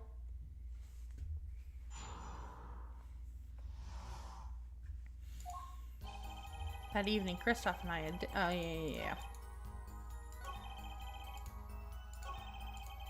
Oh, no, let's not click into OBS. Yeah, because I have to be careful where I'm clicking now that I'm using the mouse. Because the way I have this all set up on one monitor is I have the game minimized in a windowed tab laid over my OBS so I can see the comments.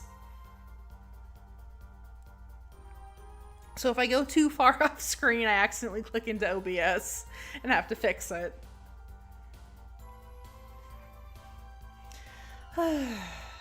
Shoddy Smith walked... Why am I reading this out? I already said I had already read this out. 5 minutes? So the two of them could have passed in the restaurant during that time. That would have been a fateful encounter, to be sure. Oh, Mr. Wright, what was it you said? Kristoff Gavin and Shoddy Smith may have met. I believe I did say that. Here I was all nervous about this meeting, and now we hear they just passed in the hall? That does seem a little weak as a pretense for murder. Oh, it would be. That's where all that really happened. Come on, Mr. Wright. What are you hiding this time? The trap.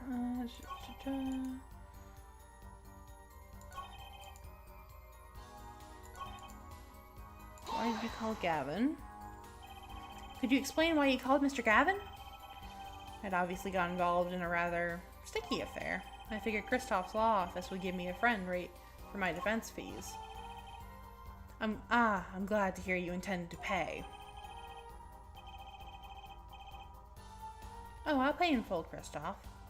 It was I who got you involved after all. You may find the price of your defense quite high, my good friend. Quite high. Is this the truth Mr. Wright was talking about? Justice, you know what you have to do. He's lying. Expose him now. Yes, sir. I have to think. What's Mr. Wright trying to tell me with this testimony? The truth has to be in there somewhere.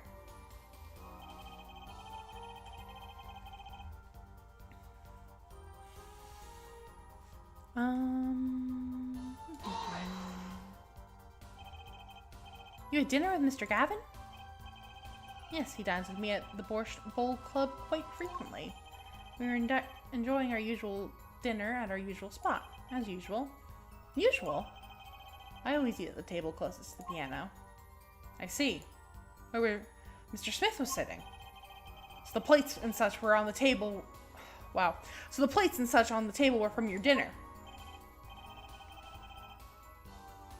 Indeed, the remnants of my meal with Kristoff. We dined for 2 hours, then Kristoff left after that.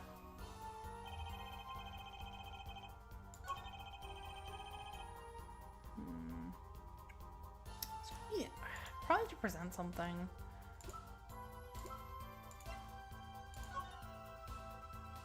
Let's see, anything here?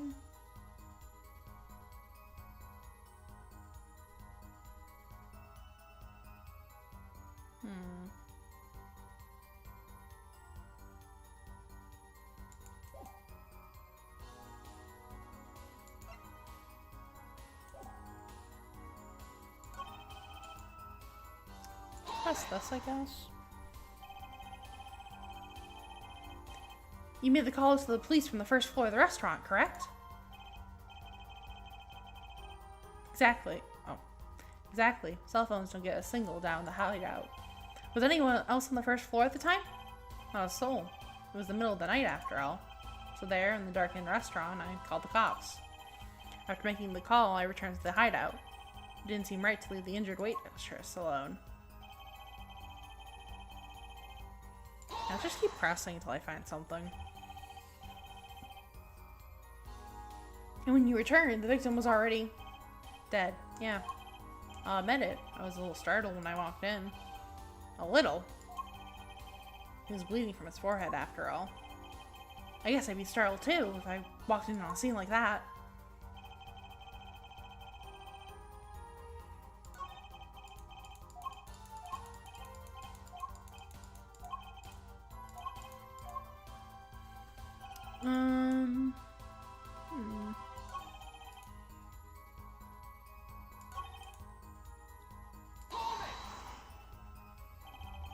About this failed trap. This is the same trap that Miss Olga O'Reilly mentioned.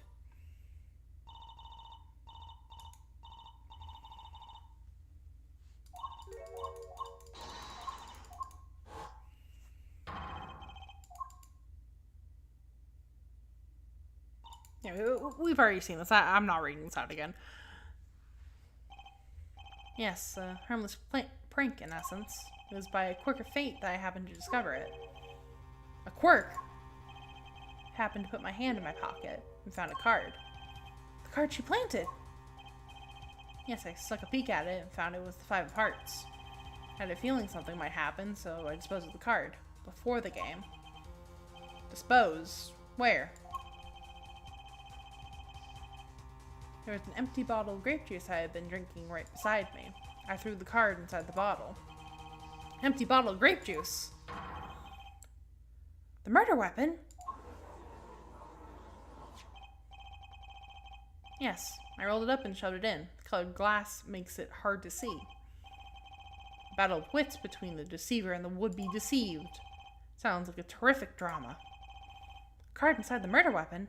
That's strange. Did the police miss it in their investigation? Maybe I'll take a look. Mr. Wright, the poker head of courtroom number 3 approves this battle of wits. Please revise your testimony with this new information. I can't settle on a voice for the judge. Okay.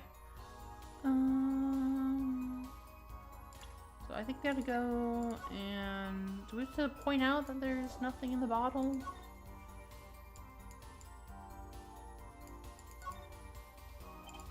There we go. The bottle's completely empty.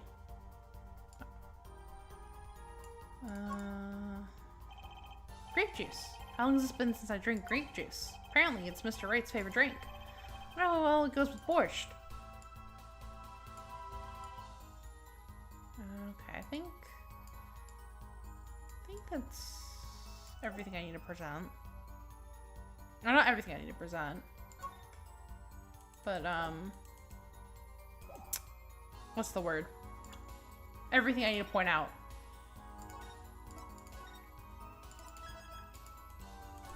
Okay, let's,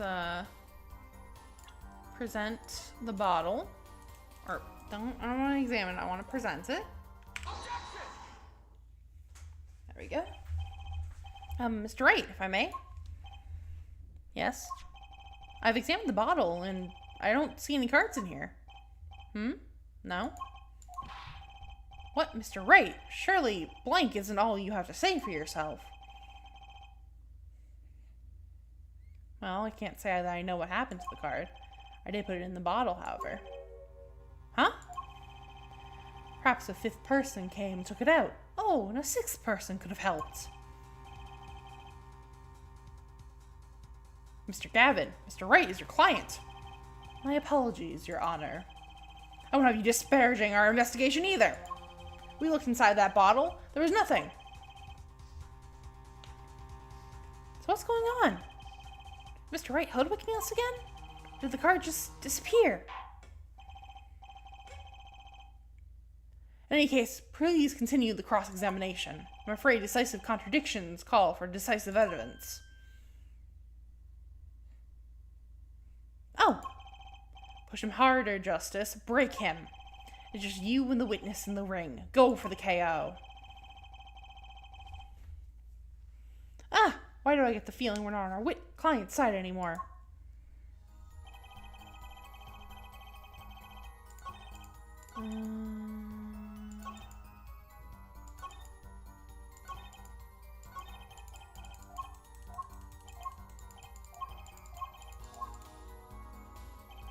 So, because I have...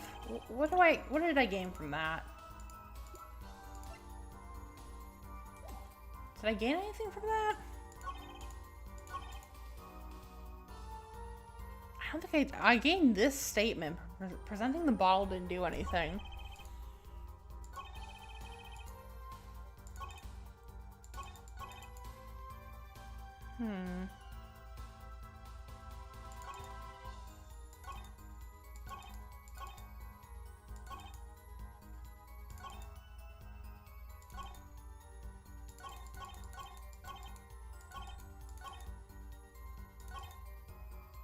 Wait, where's the statement where...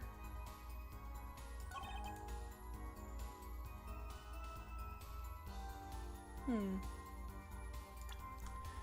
something.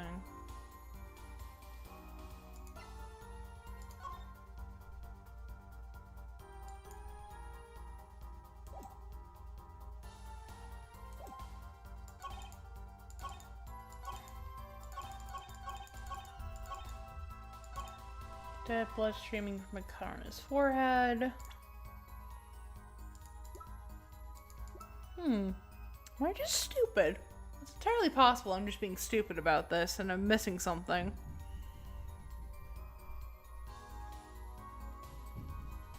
That does sometimes happen. Something on the forehead. Anything in this one? Oh! How would he seen the cut if his hat was on?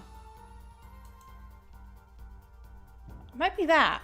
God damn it, I clicked out of the game again. I think it might be that presenting that photo to the cut. Because if his hat was on, he couldn't see that he had the cut on his forehead.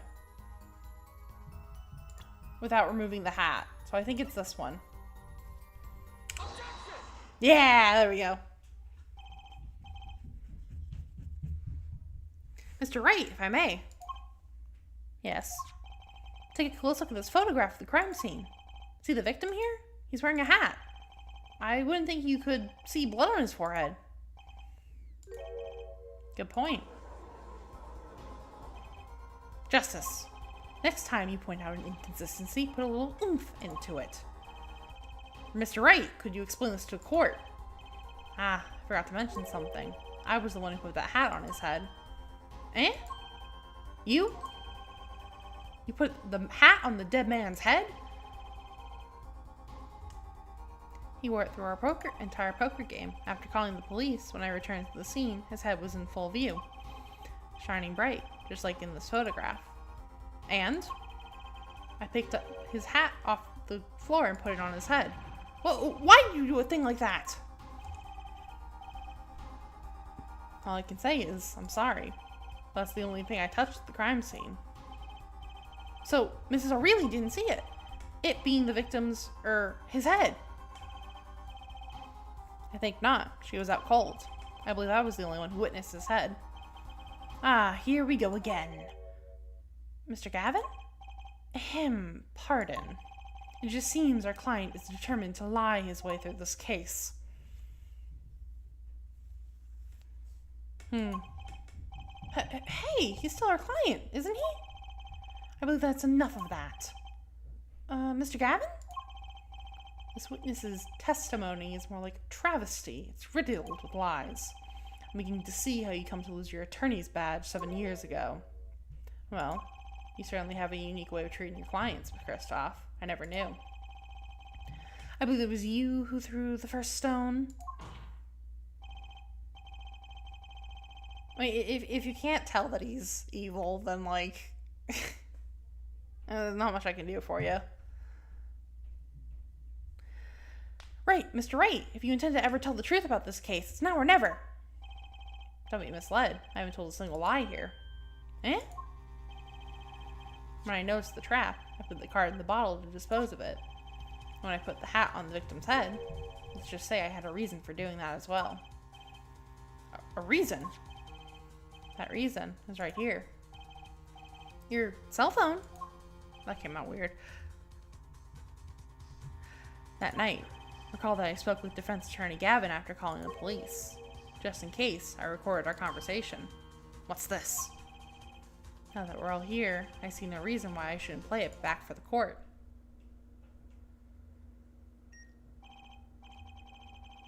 Kristoff, I seem to be in a bit of trouble. What's this? Game not going well. Something like that. The gentleman who challenged you, he turned out to be that good. He turned out to be dead. Someone hit him. Hard. You mean someone cracked that flawless bone china plate? It wasn't you, was it? Me, please. The cops should be here any minute. I'm in your hands. Should have come to that.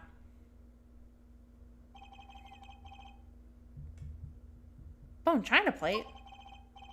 Kind of porcelain. Very smooth and shiny. Not plate, but... pate? Pate?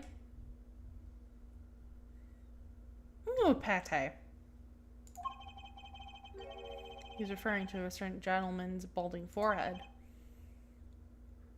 The court appreciates the defendant's discretion in not indicating my forehead. Wait a second. Something's not right about that phone call. So after Mr. Gavin ate dinner with you, he left the Borscht Ball Club? Well, certainly. Then how did he know? When did he see this bone china pate? Oh, that's right. Yes. That is when I began to see my good friend in a different light. Troubled, I returned to the crime scene. When I spied Mr. Smith's head again, I realized exactly what was wrong. Well, Mr. Gavin, the stage has been set. Perhaps you'd like to explain this to the court. Exactly how did you come by your privileged knowledge of the victim's head? So, this is your reason. The reason why you put the victim's hat back on. Your point, Mr. Gavin? It's come down to this, has it? Phoenix, right? Order. I will have order. Mr. Payne. Yes, Your Honor. I believe this court has been left with no other choice. Are you prepared to hear Defense Attorney Gavin's testimony? Yes, well, as the prosecutor,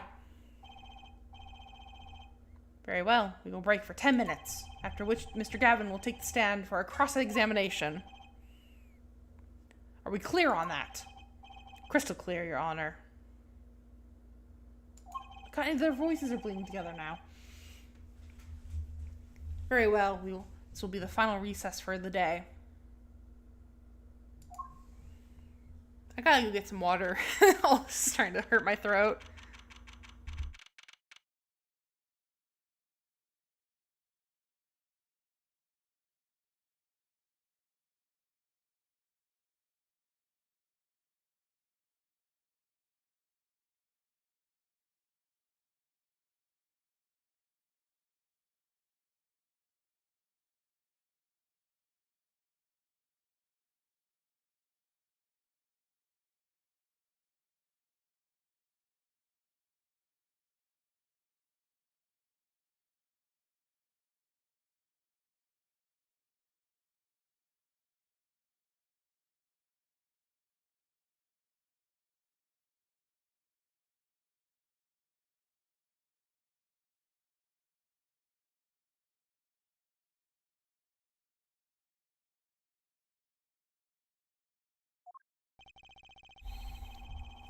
Mr. Gavin and Mr. Wright are both in the judge's chamber.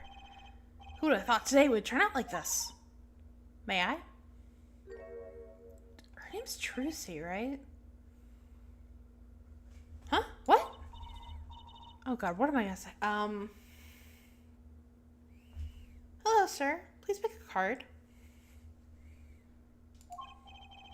What's this all about? Is this one okay? Excellent. I have a message for you. The last hand is about to be played. You'll need a trump card to make it. A trump card? The card you have chosen is magical. Use it wisely, and the game is yours. That's all. An ace. Where do I remember this card from?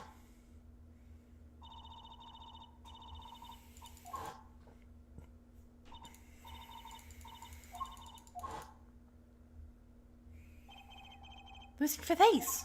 Wait, this is blotch red. Is this blood? You have your trump card. Now it's up to you to cut the deck and draw the truth. My father's fate is in your hand. I know you can do it.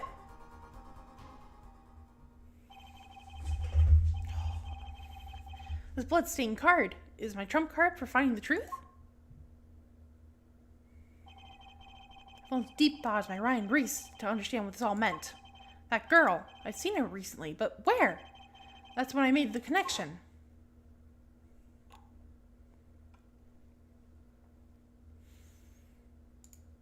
Yes, the locket, we get it.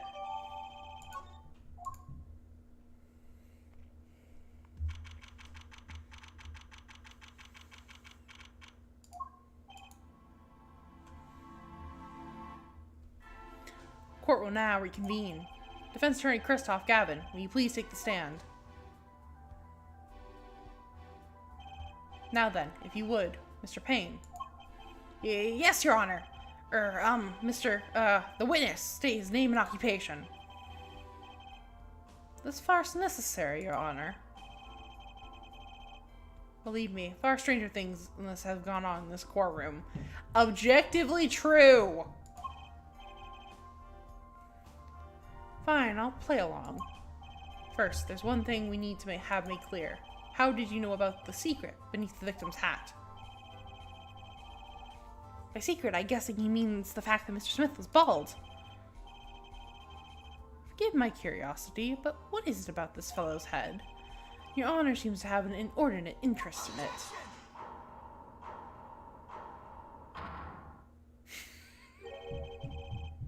I wouldn't call it inordinate, Mr. Gavin. Mr. Wright! What do you think you're doing, Mr. Wright? Wow, things sure look different from the other side. You know what I mean, Apollo? Speaking of looking from the other side, let's consider something for a second. The victim wore that hat all night, never once taking it off, except for that one time. That one time being the instant he was hit. Oh! When Mr. Wright returned from reporting the crime, the hat was lying on the floor. Mr. Wright picked it up and placed it on the victim's head. In other words, in order to have seen Mr. Smith's bald head, you have had to have been there in the hideout at the time of the crime. In other words, I must be the real killer. Is that what you're trying to say?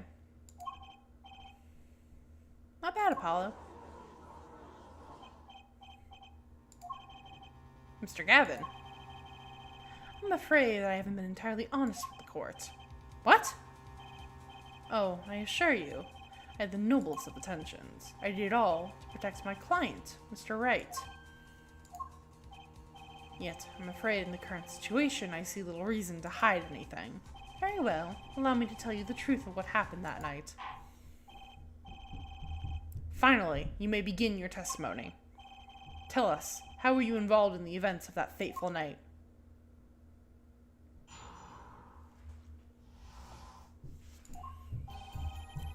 The rage I sensed in that man that night troubled me, so I returned to the club. I went downstairs to the basement and peeked through the little window in the hideout. Must have been right after the murder took place. The victim was dead, as he appeared in the photo. A bald head and unconscious girl, and Wright holding the bottle in his hand. I sensed that it was not the best time for me to be at the it was not the best place for me to be at the time, and so I left. That is when the call came from Wright.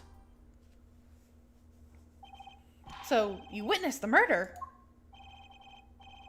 For better or worse, I missed the actual moment of the deed. Mr. Gavin, may I remind you that you are on Mr. Wright's defense team. Your testimony is clearly disadvantaged for your client. What else can I say? I'm standing on the witness stand, after all. So you are Mr. Gavin. And you had to testify as you just did. You had to tell them that you saw the scene of the crime through that little window. Mr. Wright? You had to say that, because that was the only probable window of opportunity, right, Apollo? Oh! Mr. Wright, the defense should do the cross-examination, not the defendant. This courtroom is a circus. Mr. Justice, are you prepared? Yes, Your Honor.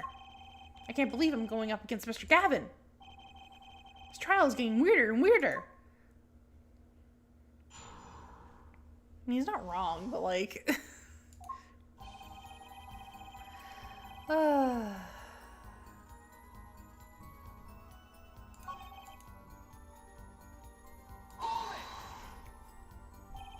little window. You mean the one used to keep watch up the stairs? Yes, a relic of the ancient past. The Black Marketeers used it, I believe. Why did you go through the trouble of peeking in through the window? Wouldn't it have been easier just to open the door and go in the room? I didn't want to upset Wright, you see. Upset Mr. Wright? Yes, what if my fears have been unfounded? I'd be walking in on their match. Bad form, to say the least. So far everything you're saying makes sense.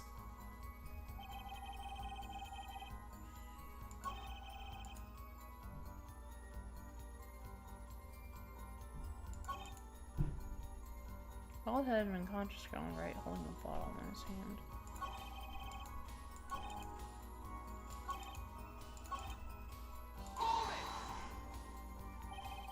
Those were the only three at the scene of the crime.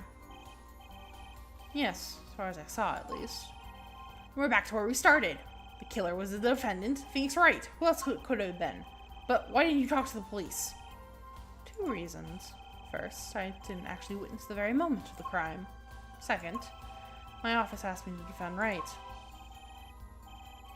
Even after seeing what I'd seen, I couldn't abandon my friend. There's been someone else at the moment of the crime. Justice, I just said I saw no one, not a soul. But that goes against what Mr. Wright said. Ah yes, this mysterious fourth person, who would conveniently be the real killer, I suppose. Good to see we agree, Mr. Gavin. Let me pose a question, then. Tell me, what possible reason did the real killer have to swap the cards in the victim's hand? Perhaps you can show us a reason why such a thing would be necessary. How can I show you something I couldn't find myself? Remember, Apollo, the card that was swapped out was the fifth ace. The fifth ace, right. Well, Mr. Justice, the question of why the killer would swap out the cards has been raised. Can you point to a reason? It's now or never. The defense would like to present evidence to the court. Evidence showing the reason why a card had been swapped out. You go ahead and point out your reason, Mr. Justice. Why did the killer take the fifth ace?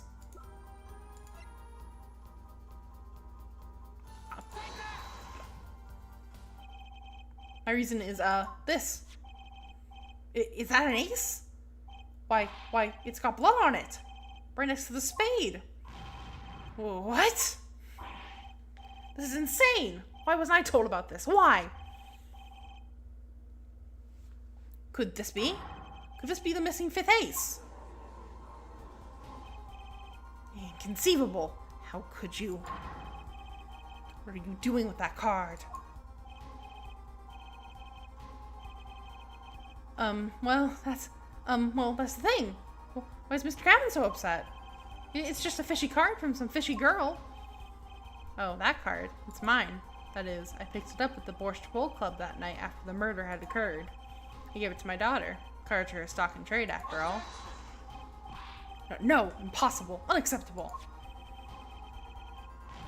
The court can't accept this evidence. It's a fraud. Fraud? How can you be so sure? What? I would think the only person who could claim it was a fraud would be the one who took the real card from the crime scene. The real killer. Allow me to elaborate. What if this trace of blood was the reason? The reason for the killer to take the card from the scene of the crime. Where are you going with this? Take another look at the photo at the victim's head. At the moment of the crime, his hat fell to the floor.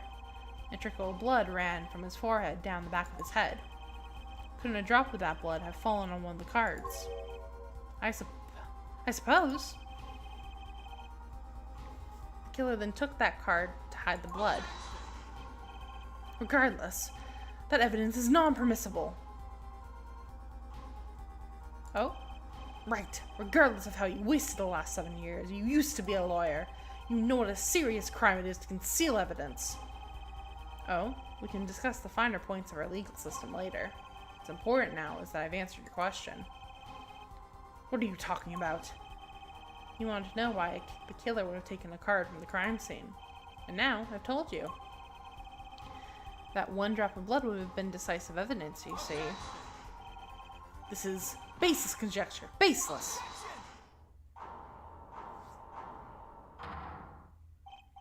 Oh, I assure you, it's quite based. I should have screenshotted that. That's gotta be a screenshot floating around somewhere. Oh, I made a great Discord screenshot.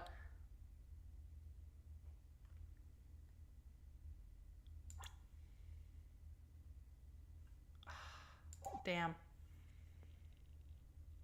I'll have to find that later. What? It's amazing, really, how a single drop of blood on a single card can lead us to the truth. It's quite simple. Well, Apollo? Yes? Try picturing the scene of the crime in your head. Ooh, showing off those fancy DS graphics. Capable of handling 3D. The murder took place in the hideout. The body of the luckless victim was found at the poker table, and before the killer swapped the card out, there was a single card with a drop of blood on it in the victim's hand. Given this, there is one decisive problem with this scene. Well, what is it? Let's keep it simple, shall we? Given that there was a drop of blood on the card, whose position in this diagram doesn't fit? The victims? The killers? The witness? The second witness? Whose position doesn't fit the bloody card? Probably the victim. Well, isn't the victim's position the problem? I don't follow your logic here, Mr. Justice. Well, look, the victim was struck on the head, sending him back in his chair. You think any blood would fall behind the body, not onto the table in front of him. Ah! Take a look at the photo again. If he bled in this position, the blood would have fallen on the floor, not on the cards. Why, that's right. So what does this mean? Incidentally, we were sitting in swivel chairs. Swivel chairs? Oh, man. Apollo, try... God damn it. How does this work? There we go. The chair was facing the other way. It would have had to be.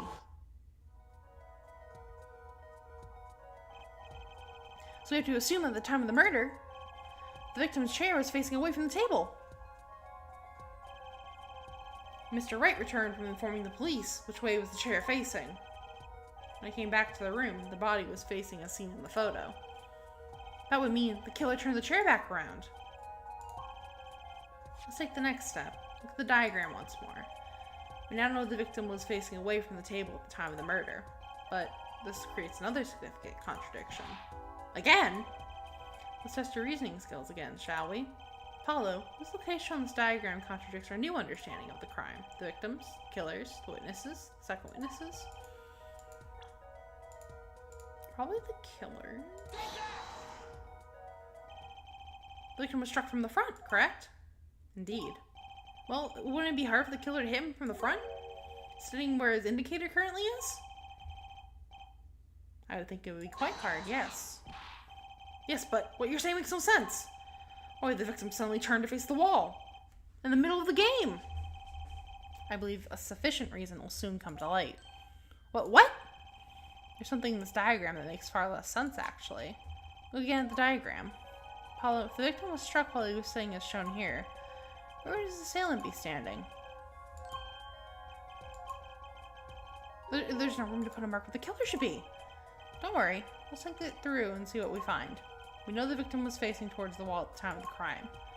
That's the only thing we know for sure. Try to forget about everything else. Where would the killer have to be standing to be striking our victim from the front? The killer had to be standing, well, here. You get points for flair, but that's all you get. Ah! Thought I was onto something here, too. I hardly need to point out that standing there would be impossible. The victim is facing a solid cupboard. Or you claiming the killer climbed through the cupboard and hit him from above. It's simple logic, really. This was the only place the killer could have been standing. Then that means at the very moment of the crime. Wait, I know. The very moment of the crime, the cupboard wasn't there. What's this now? I mean, it's the only explanation. Right, Mr. Gavin? Your Honor, I have a suggestion for the defense. We should arrange to examine the cupboard in the hideout immediately. Bailiff, send a team to the crime scene immediately. Have them try to move the cupboard. Ah, Your Honor? What? One more thing your men should look for. Please give them this to the bailiff. Yes, I see. You do belong in a courtroom after all, Mr. Wright. I do my best.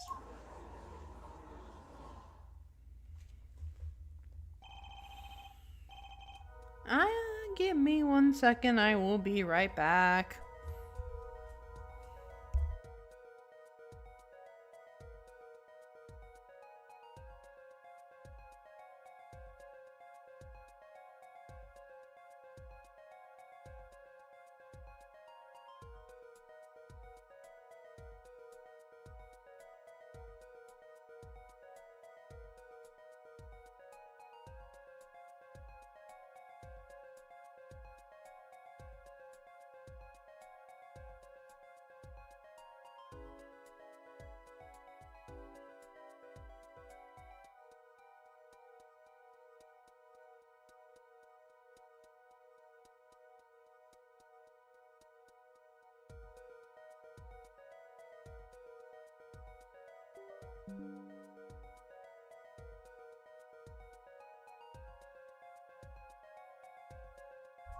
Okay, there we go. Let's forge ahead here while we wait. Look at the diagram once again. It's been changed. If the killer is standing here at the time of the crime, and this cupboard wasn't here, which means... Apollo, try moving the cupboard. Now, they were really trying to show off the DS's 3D capabilities, huh? I love that from games on like the DS and 3DS, trying to show off the capabilities of the systems. It's like a little portal back to 2007, I think this game came out.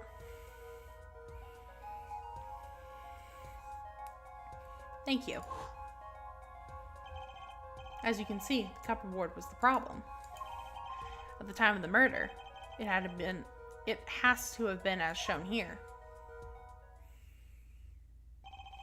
Now everything is in place to reconstruct at the moment of the crime. Oh my, what's this? What is it now? Look at the diagram of the crime scene one more.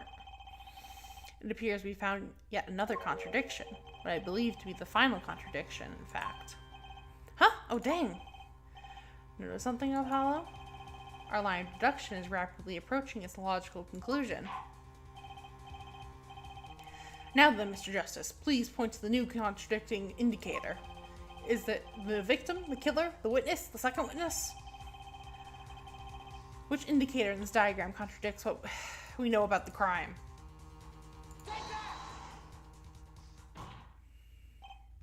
About this cupboard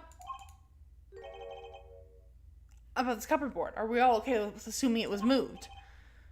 Sure, why not? Well, if it was, something really doesn't fit. The cupboard board would completely cover up the window to the stairs. Ah! That's right, someone was standing outside, wouldn't be able to see in. Someone like Mr. Gavin. What? What did you say? Oh, the coldest defense in the West is losing his cool. Eh, don't expect me to play along with your little game, right? It's only a game until someone gets killed, Mr. Gavin. As someone was, while the window to that room was blocked by a cupboard board. So, Mr. Gavin, perhaps you'd like to explain to the court exactly where did you witness the crime scene from? Excuse me, Your Honor. Order. This is a court of law, and I will have order. We just now received word from our investigation team at the Borscht Blow Club. They've examined the cupboard board in the hideout, Your Honor. Oh? What did they find? Well, Your Honor, turns out there's a secret passageway behind it. What? Ah, yes. I believe I mentioned something of the sort before. This is one of the tricks to the room many of our regulars know about. I do remember him saying something about that, now that he mentions it. A secret passage is handy thing to have when you're engaged in legal going on. Never know when you might need to duck away from the eyes of the law. So this room has a secret passage. Where does it go? The other side connects to the restaurant above. The underworld bosses could get away from the cops and enjoy a cold bowl of borscht, no doubt. Just like our killer.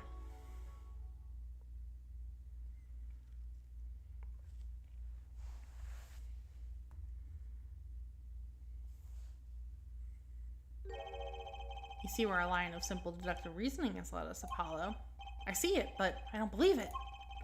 That girl wasn't kidding when she said I needed this trump card for the last hand. At the time of the murder, the window was blocked and the victim's hat was laying off his head for a few minutes between Mr. Smith's murder and Mr. Wright's return from calling the cops. In other words, the only place anyone could have seen the victim's doll head was from inside the hideout. Well, Mr. Gavin? Come on, say something. Dare I ask what really happened that night? Actually, I think we can probably figure it out ourselves at this point. That night, for whatever reason, our killer had a date with Mr. Smith, a date with Destiny. There he crouched, hidden in the secret passageway behind the cupboard board, holding his breath, waiting for just the right moment. Then chance came, and he took it.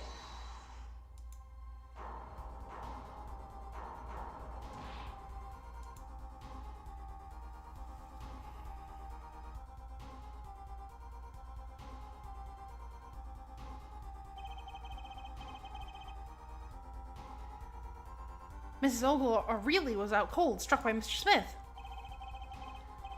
But his time was soon to come. Mr. Wright went upstairs to call the cops, leaving Mr. Shoddy Smith alone in the hideout with the unconscious dealer. And our killer stepped out from the secret passage and into the hideout. The victim must have heard the cupboard board sliding aside. He wheeled his chair around to look, and after the deed was done, the criminal must have seen blood on the card. He would have, of course, realized the need to destroy the evidence. That single spot of blood told the whole story of the crime. Too bad for him he didn't linger any longer in the hideout that night. If he had, he might have noticed the cards on the floor, and the fact that they were all red. Ugh.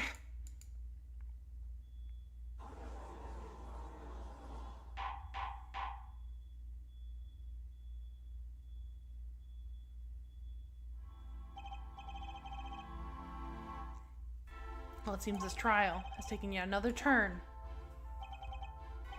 I'm truly, truly sorry I had to see this day come, Mr. Gavin. Mr. Gavin? Mr. Payne? Yeah. Ahem. Yes, Your Honor. The prosecution will continue its investigation. As for Mr. Phoenix Wright, the defendant, he is hereby cleared of all suspicion. Gah! Believe me when I say this, I don't believe this is happening, Mr. Gavin. But I'm afraid circumstances call for me to issue a warrant for your arrest. Immediately.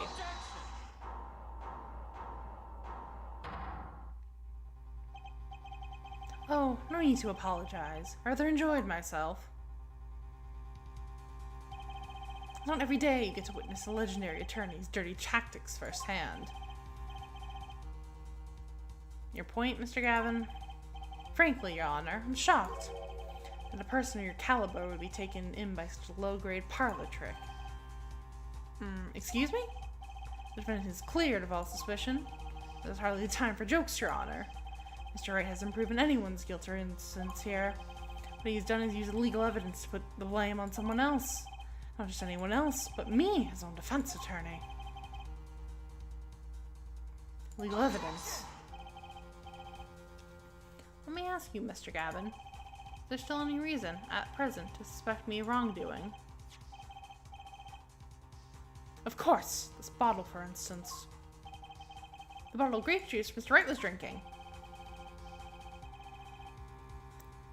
How do you intend to explain away the fingerprints on the murder weapon? Not just any fingerprints. Am I right, Mr. Payne? Actually, yes! The fingerprints on the bottle were upside down. I seem to recall this being an issue earlier. The court, in this case, demand an explanation. I can think of only one reason why a woman would hold a bottle upside down, and that is to hit someone with the bottom of the bottle. Well, Your Honor. See how the caught fish squirms to the last, well, Apollo? Yes! Your boss seems awfully concerned about this bottle still. But I'm sure you can come up with a suitable explanation. Just like that. Yeah. Just like what? Why would anyone grab a bottle upside down other than to... Some tricked you into thinking his explanation is the only legitimate one. Is there really another? Take another look at the court record. I believe you'll find a simple answer there, in plain sight. How do you say the answer in plain words? It would be hasty to deliver a verdict with unanswered questions indeed. Well, Mr. Justice? Mr. Gavin said that the court in this case demanded an explanation. Don't worry, justice won't leave until the justice is done. Perhaps the defense would care to enlighten the court. What evidence do you have to explain why the fingerprints on the bottle are upside down? Probably this, right? Yeah, it's the only thing it could be.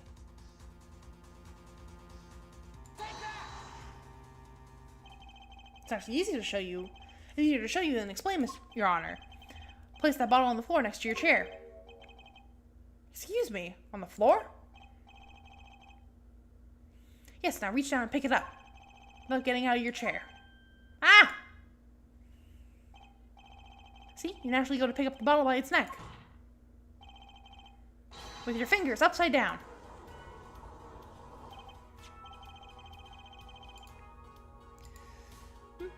And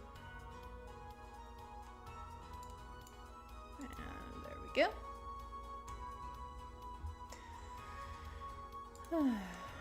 Look at this photograph taken on the night of the murder. The defendant, Mr. Wright, sat here, playing the piano, bottles of grape juice on the floor to the side of the piano bench. He would have naturally picked up the bottles upside down several times. Wow, I can't believe it was that simple. Call our dinner that evening, Kristoff. I was drinking my usual juice then, too. Basically, you used the bottle on the table to do the deed.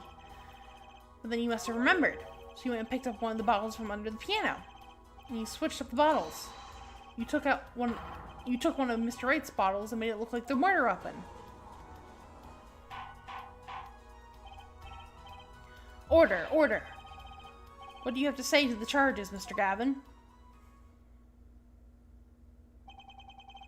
Fascinating. So this is the legendary attorney's famed tactic of misdirection. What? You claim that I switched the bottle. Where is your proof? Proof? Well, that's a... as I thought, more baseless conjecture. I'm afraid your bottle of proof is quite empty. I wouldn't be so sure about that. Your Honor, when you initiated the investigation of the hideout earlier, do you recall I requested an additional investigation? Ah, yes. I have your memo about that here. Retrieve the bottles under the piano at the Borscht Bowl Club. And here's one of the bottles in question. What are you going to do? Dust for that fingerprints too? I'd be surprised if any were on that but his. Mr. Gavin probably wouldn't make such a novice mistake, true. That bottle won't bear any trace of anything. Say Apollo. Yes? Why don't you go ahead and examine that bottle? But why? Just humor me. Mr. Wright. That bottle will solve this case once and for all. What? That's some bottle. Ah, there we go. There's something inside the bottle.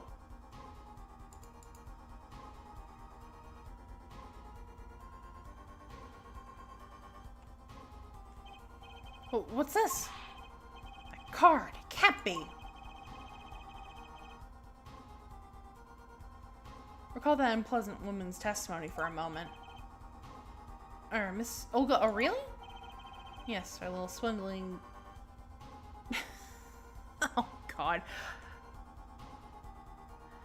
Diva Chichka? Divachka. Oh, Divachka.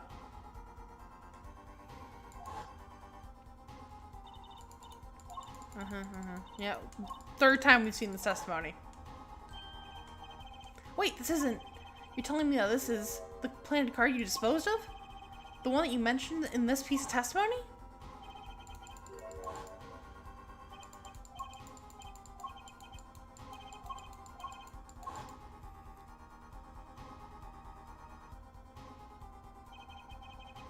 Five of Hearts. This is that card. The bottles were swapped. And the only one who could have done that was the fourth person in the club that night. You, Mr. Christoph Gavin.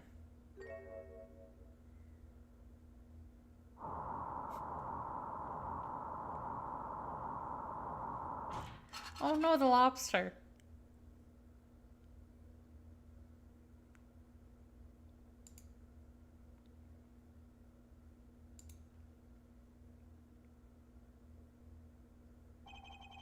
That is all.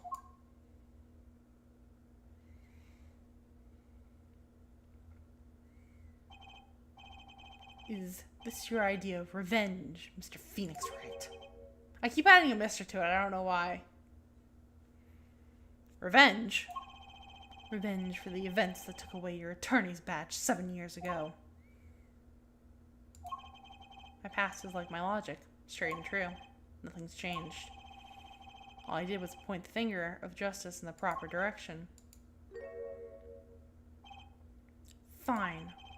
I'm glad we could have this little ta-ta-ta, right? This is insane! What about me? Don't I get to prosecute anyone?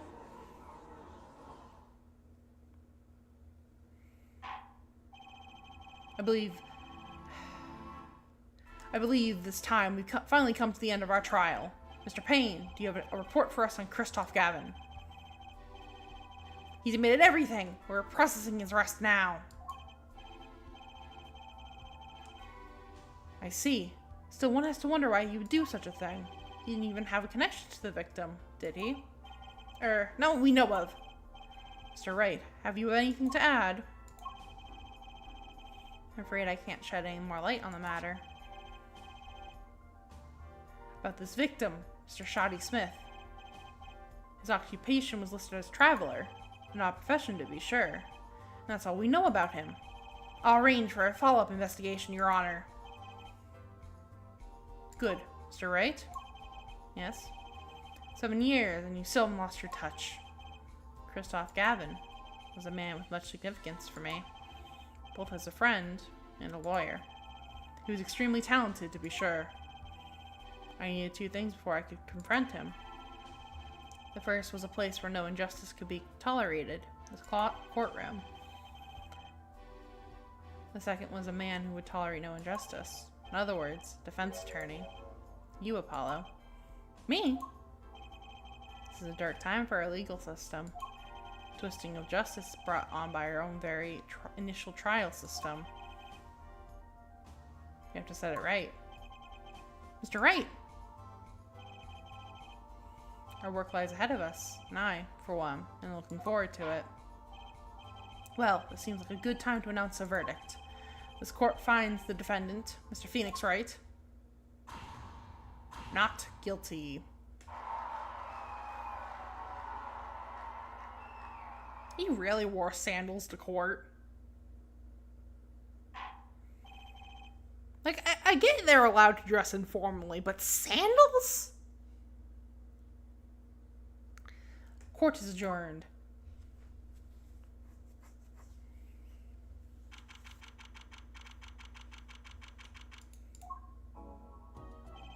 Thanks, Apollo. You came through, just like I thought you would. Pretty sure I didn't do anything in there. It was you who cornered Mr. the killer. Couldn't have done it by myself. You sensed it too today, didn't you? Your ability. Ability? Yes, the sensitivity I lack. You'll come to understand it soon enough. Wait, I wonder if this means...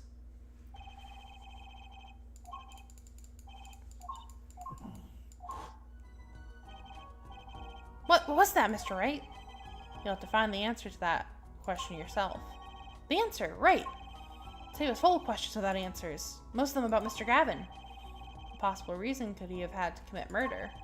Perhaps you'll learn that in the days to come. Huh? Wait, you don't know? Do you?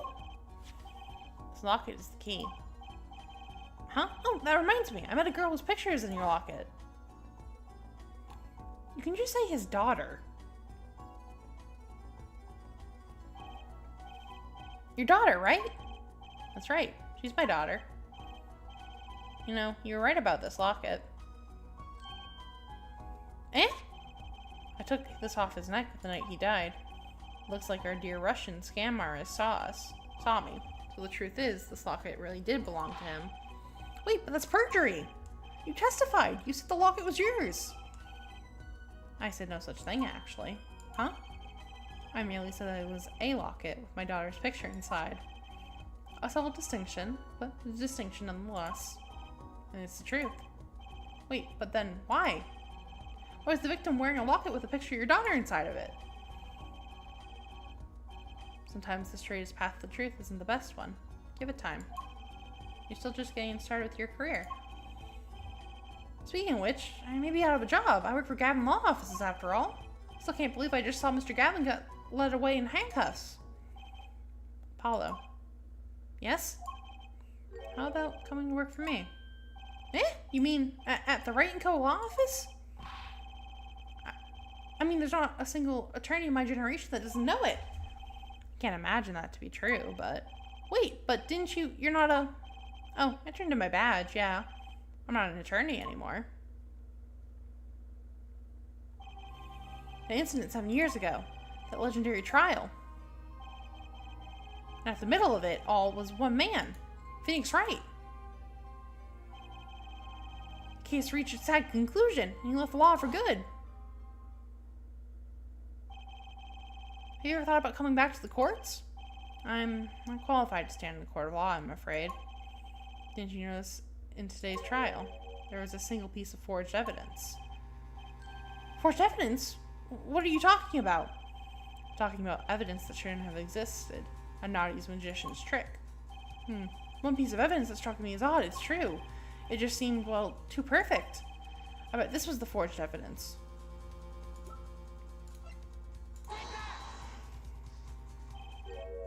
You mean this, don't you? I got this from your daughter, Mr. Wright. Yes, that card couldn't have been found at the crime scene. Why? Because the killer took it with him when he left, leaving the wrong card in its place. Lucky for us.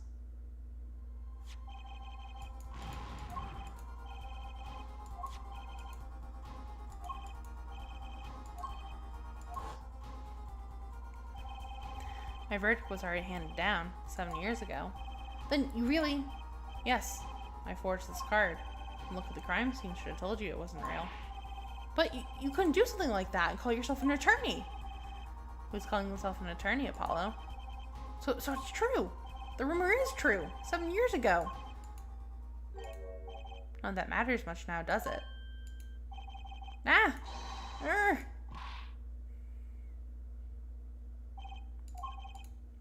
I punched him! It's your story from here on out, Apollo. Perhaps I can help you turn the next page. My office's address. Drop in if you like. Mr. Wright! Oh, about your uppercut. Try yelling, take that, next time. I find it packs a little more punch. Apollo, thanks for today. I had a good time.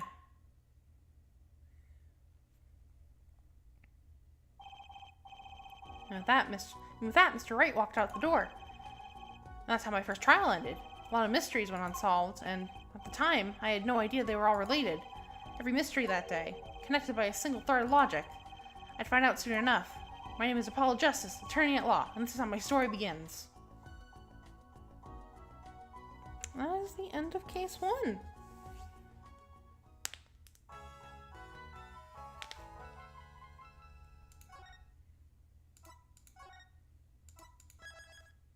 There we go.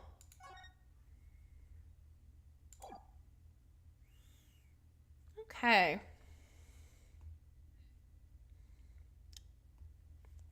I don't know if I can keep going with my throat. I feel like that's a good place to end off. So yeah, that was fun. We'll be back again tomorrow. I might be playing this, or I might be playing something else. I haven't decided exactly. But if we do play this again, it'll just be one case. I can't take doing all the voices for longer than one case at a time. And it'll be longer, too, since we'll have an investigation segment we have to go through, too, so... Or multiple investigation segments, but, you know. I don't remember what the next case is. But we get to be introduced to this game's prosecutor. I think it's Clavier or something? Something like that. So that should be fun. Yeah. Other than that, I hope you guys enjoyed. And I will see you again tomorrow.